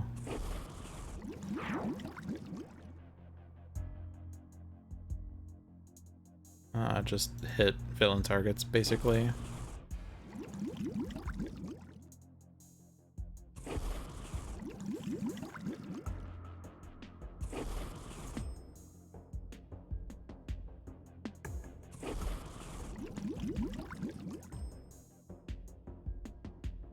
So those are all the heroes that are left. So Filter Officer currently targeting Misinformation.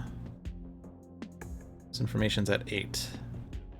But that's because Filter Officer is currently targeting Char, or considering Char to have the lowest. So once Char is gone, Misinformation's the lowest, and the second lowest would then be Writhe. Seems bad. So you can go. And now we hit Mainstay. And then Mainstay reacts.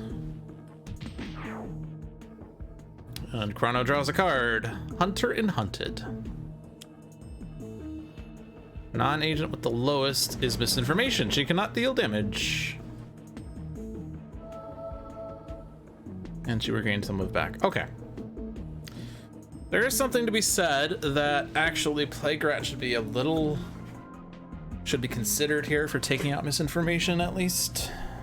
He is dealing 3 damage to Misinformation. At the start of Plague-Rat's turn, the environment target with the highest HP is destroyed. That's okay. So maybe we target everything on Plague-Rat next. I don't think we're dealing 25 damage, but Plague-Rat will deal 3 damage to everything else, and Plague-Rat can just basically focus on taking out the other villains for us while we focus on him. Reduce damage dealt to Mainstay by non-target environment cards, which there are none of those that deal damage.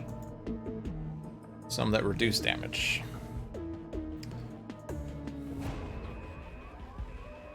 I guess I could use Sweet Rhonda to destroy Mono Mono, but that's fine. Not Mono Mono, but Headlock. Leader of the pack. Yeah, now we do that. We have a -1. Mainstay is protected.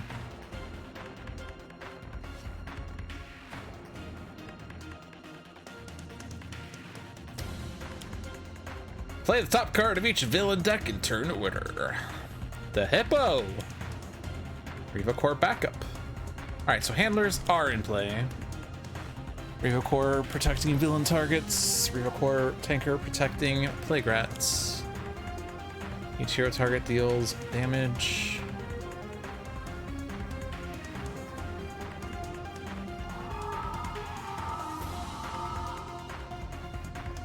And we get one of these, but we also get one of these. So actually we can get Headlock back. Or we could do Swift Summoning.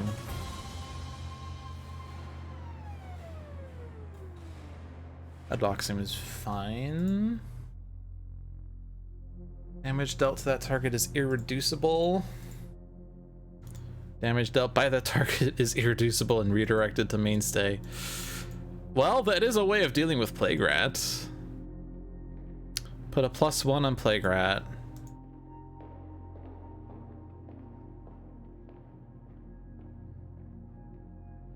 And then Plague-Rat's 1 damage goes to Mainstay. It's irreducible, but when Mainstay takes 1, Plague-Rat takes 2. So Plague Rat goes away from actually damaging the villains, but he was already going away from that. He's also regaining 5. Ew.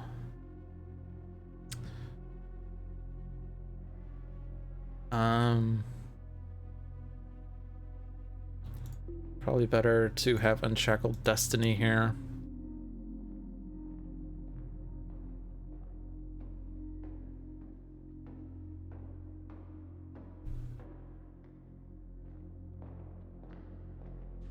So risky.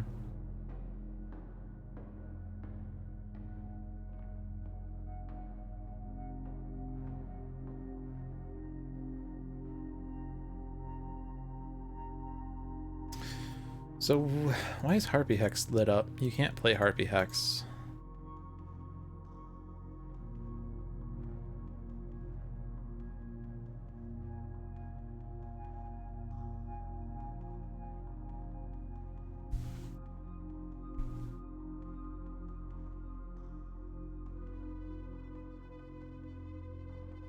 It'd be nice if there was an ultimate target. Well, actually, that doesn't do any more damage. That's just Chrono-Ranger damage. Is there any other way I can get +1s? If somehow you could play Bad to the Bone on Plague Rat's turn, but that's not happening.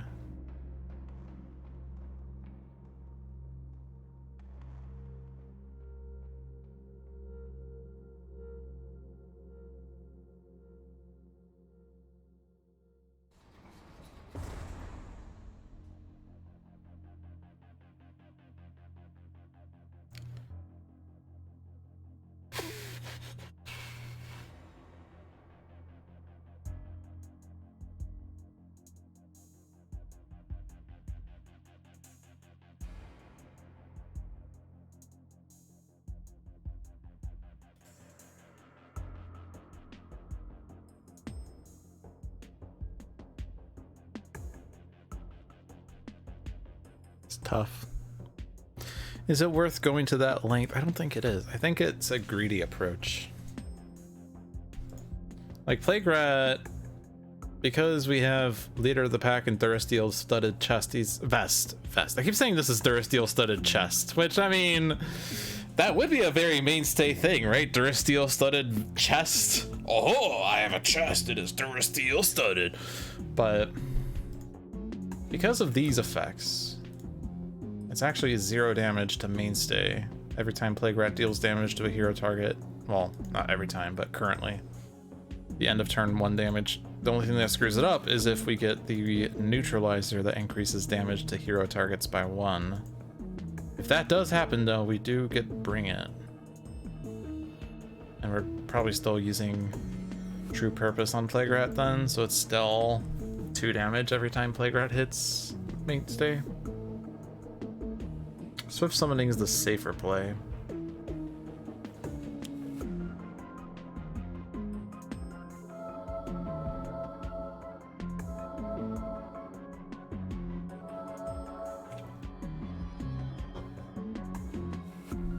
Yes.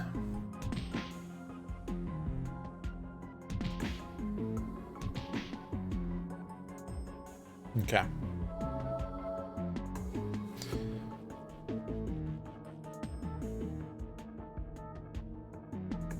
So what would I be looking for from drawing a card here?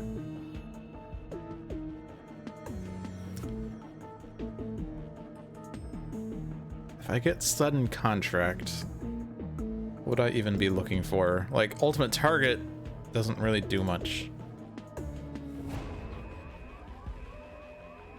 It's the first time, right?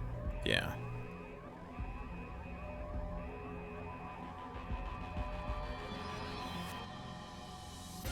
So if I get a Sudden Contract, I would be getting potentially just Kill on Sight to draw cards, which is ironic because I'm playing a card to draw cards so that I can play a card so that I can draw cards. Seems weird. I like to save this for when we have Hunter and Hunted and a million pluses. Right now there's 2 bounties, so it'd be +2. But that also, well, I guess it's safe because we do have Leader of the Pack now. Playing Hunter and Hunted right now. Even though you don't benefit from it this turn, nothing's hitting Chrono. So that Enterprise next turn would do a bajillion damage. And Plague Rat is now affected by bounties. We've drawn Displaced Armory to get Jim's hat. But hey, we can do that next turn and deal 4 damage off that. Destroy ongoings. How many ongoings? 3? Friction's Trash has 3 search cards. Friction's Trash has 3 search cards.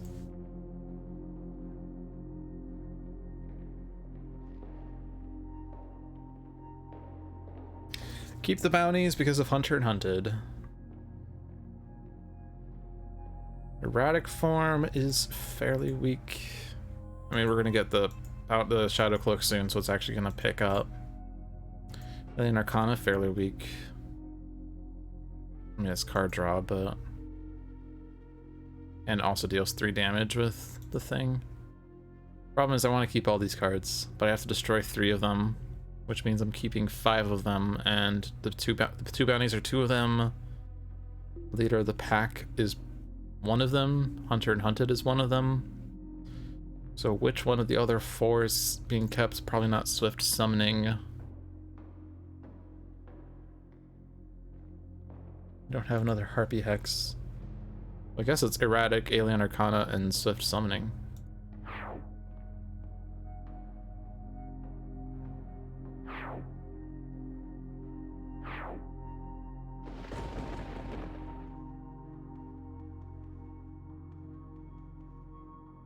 Oof. The Hippo deals 3 damage.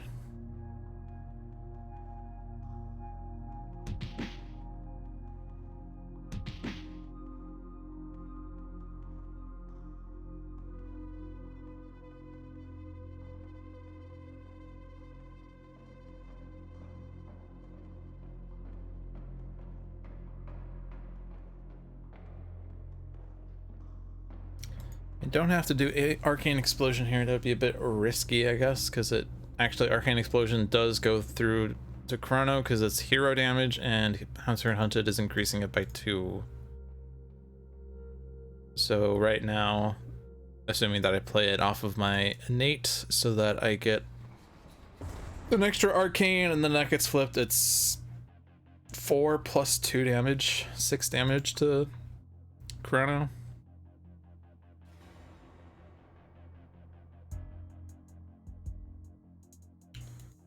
So I'm thinking calling the flock, flip an Avian, play this. RP Hex goes off there, and RP Hex goes off of Hugin and Munin.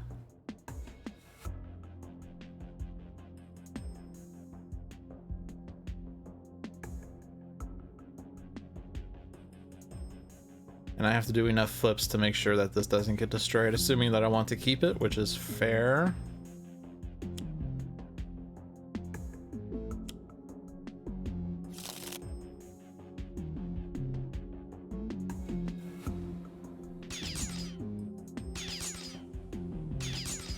+1 off of Hugin and Munin.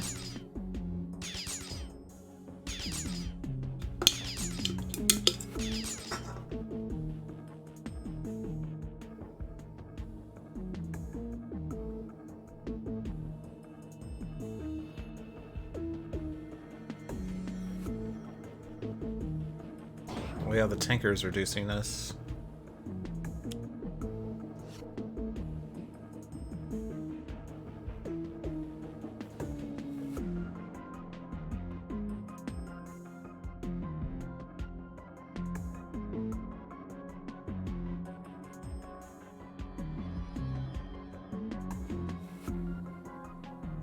Still gonna do it. It's 1 damage. 1 damage to Plague Rat versus 1 damage to a handler.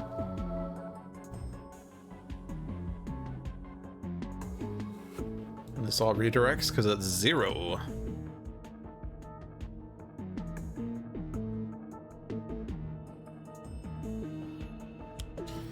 Let loose.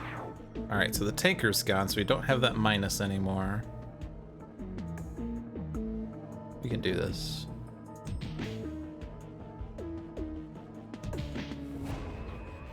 But now we still have the minus to villain targets, and all the damage dealt to heroes is redirected to Mainstay for 0. So nothing's happening. I guess 1 damage happened there. Whoops. Well, not even a whoops. More like a yay, because it hit Baron Blade.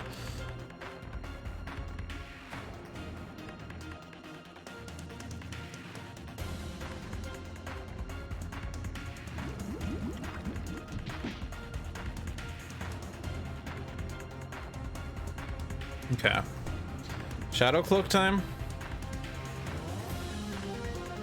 Might as well. That plays a card. And just focus on Plague Rat now. Alright. So now we can prevent the first damage to Lifeline, and Writhe has protection as well.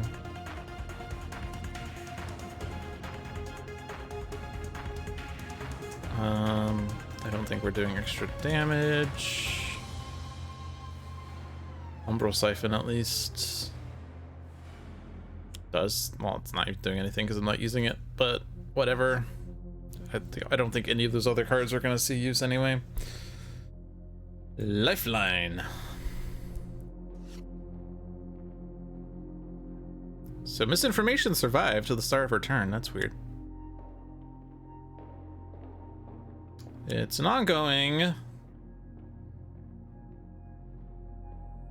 Cards are moved. Mono Mono, Eye on the Prize, Uncontrollable Flock, Unquiet Night, Calculated Action. I don't think we have anything that's actually going to... Each player destroys one of their equipment cards, then each player may move 1 card from their trash into their hand, and since this is happening... Best is gone. Shadow Cloak. But the thing that gets a Shadow Cloak back is also a thing that puts an equipment for my trash into my hand, so I'm just going to destroy Umbral Siphon. And actually, I guess the then clause pertains to if no equipment cards are destroyed this way. Whoops.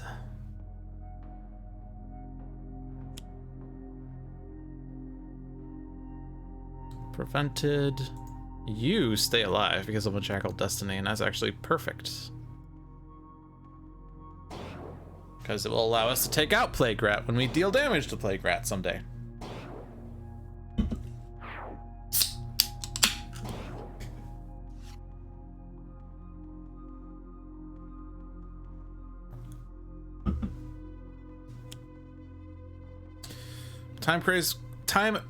Time-crazed prisoner dealing 10 damage to either Chrono-Ranger or Plague Rat currently.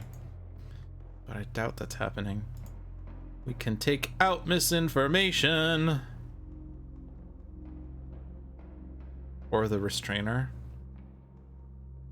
I think Restrainer goes down once Plague Rat goes down, so we're not going to bother with it. Alright, 2 villains are down. Generally, once you start taking out the villain cards, team games become a lot simpler because there's less things to worry about. Of course, we weren't really worried, but you know. So we don't really have damage other than that.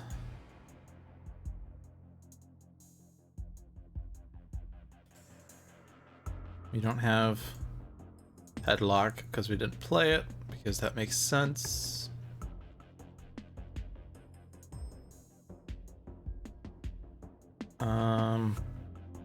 Mono and Plague Rat actually seems fairly good. We lost our Durasteel studded chest. That is what it is to me now. It's just the chest. I lost my chest. But that still deals 3 damage off this and 2 damage off this. I'm doing it.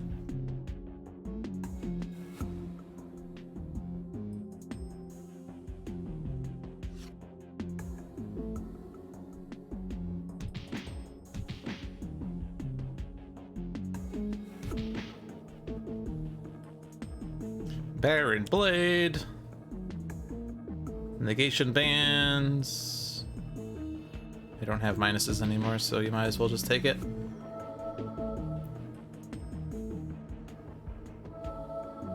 Okay, Hunter and Hunted, Chrono, Displaced Armory.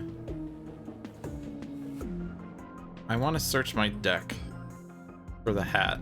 A lot of people like Compounded Bow better. I want to play cards.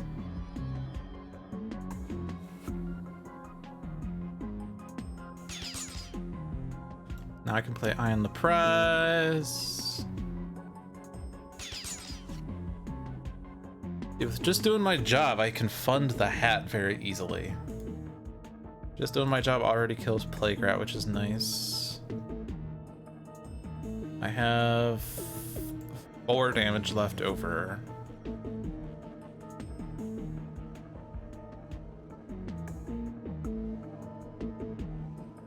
And then I can use this power on... It's actually almost just over. Do it on Friction, that's the only thing that's left. Friction's going next, though.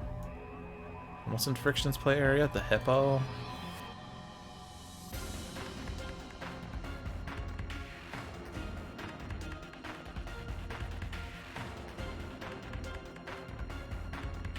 You could also take out Friction. In which case Friction destroys a hero ongoing card, and then on Harpy's turn, like, Harpy should just take out Plague Rat. Actually, this already takes out Friction just as it is. Yeah. And then if I need the extra damage, then I just, well, I don't even have to because I don't have another valid target. So we just do True Purpose on Plague Rat. And Harpy can do enough damage by flipping 2 tokens to take out Plague Rat. Plague Rat's incap is to destroy the Time Crazed Prisoner, so beautiful. I have to destroy a card. Mano a mano. It's going away anyway. So, good job, Friction. You really stopped us from doing something. I'm also dealing 3 targets, 1 infernal damage eats. Eats. Yes, eats. Oh, jeez. That's annoying.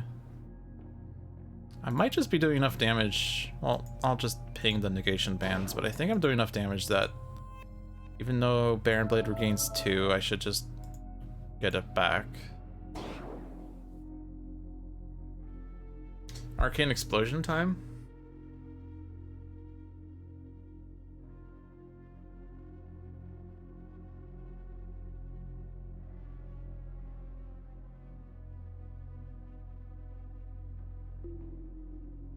If I'm doing Arcane Explosion, I actually didn't want to hit Baron Blade there.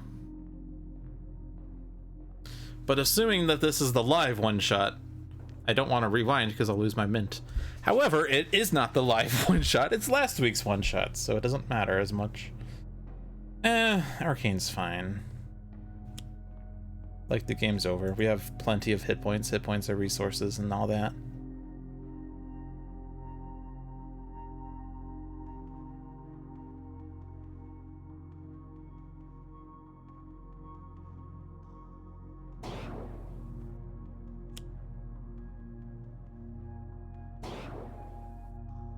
Take out Plague Rat first in case I accidentally kill Baron Blade.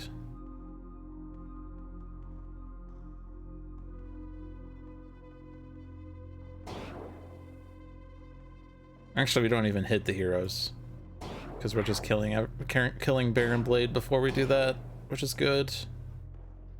Awesome. And sure.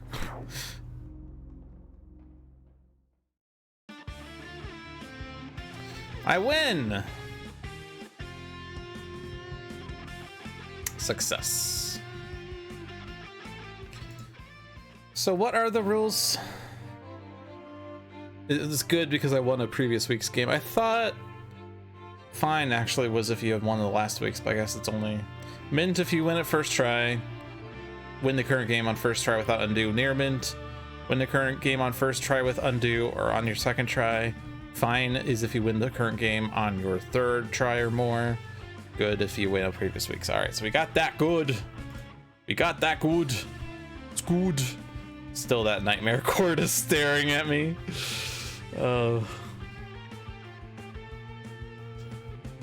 How many randomized starts?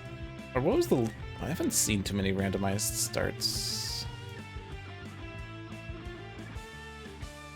Wait. Yeah, that's the current. So I want to hit this way. The last randomized start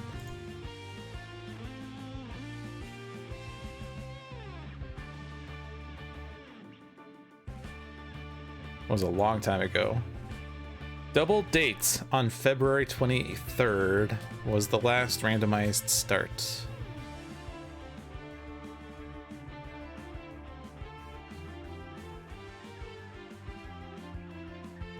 I didn't play that one. It's kind of weird because I thought randomized starts were more common than that. I know that the original intention of one-shots was for them to be randomized starts, or maybe not necessarily. I think might be a little behind the scenes, but I think that they weren't 100% sure. This was before my time, I'm fairly sure. Yeah, it was before I started streaming on the Handelabra channel, so I don't know all the information. But I think that the original intent, from what I can tell, was that they had set it up for the game to either be randomized starts or for it to be a fixed seed. They weren't sure if they were going to do one or the other, and in the end, I think their decision was that it would just vary from week to week. I really like the fixed starts because we all play the same game. And the really nice thing is that you can actually speed run these games. Like, there's no other way of playing a game with a fixed start in Sentinels currently. There's no like input a seed to start a game with this given seed option. So one-shots with fixed starts are the only way to ensure you always start with the same cards, and you can kind of set up the game to try to win either in fewest turns or fewest actions or just fastest time. You could already do that with a random start, but with a random start, you have to look at what you have and then make decisions, and you're just grinding the RNG until you find the cards you want to win fastest. But with a fixed start, you know what cards you have, you know what cards are coming, you know what actions are going to do what, so you can eventually work out the way to win fastest. And I bring that up because in the olden days, back when I did this offline, I did this a lot for a lot of these matches. I think like this Frontier Justice was the one that I had the most fun with. I think I figured out how to win in 3 rounds. Required a lot of self-harm, but it worked fairly well. It was pretty cool. Anyway, if you want to find some of those videos, you can find them on my YouTube channel. If you search for LogicDolphin and you search through my history, I think I might even have a playlist for this. I might have set up a playlist for games like that. I haven't done it in a long time because I felt like there wasn't that much interest in it, unfortunately, despite how like interesting I found it. Like, it was definitely like a mathematical challenge to work out how to path out to victory in the fewest turns, but no one really cared for it, so I just kind of discontinued it. Plus I stopped doing one-shots once I became a streamer until I forced myself to do it on stream. But yeah, I've been having fun either way. Anyway, if you want to find out those videos, you can certainly do it on my YouTube channel. But I think it is it for this week. It is 9:13. We streamed for 2 hours. This was Dolphin's Dive. We stream every Thursday at 7 to try to give the game some strategic flair. Lots of insights, I believe, lots of things you can learn to try to improve your game, and lots of interactions I learn about, which is cool. Check out the other streams we have on this channel. Every Monday at 5 p.m. is Luck with the Seamus with Seamus the Hug Monster. Every Tuesday at 7 p.m. is Handelabra Live with John and sometimes Jeremy, who are 2 of the leads of Handelabra. Thursday at 7 is Dolphin's Dive.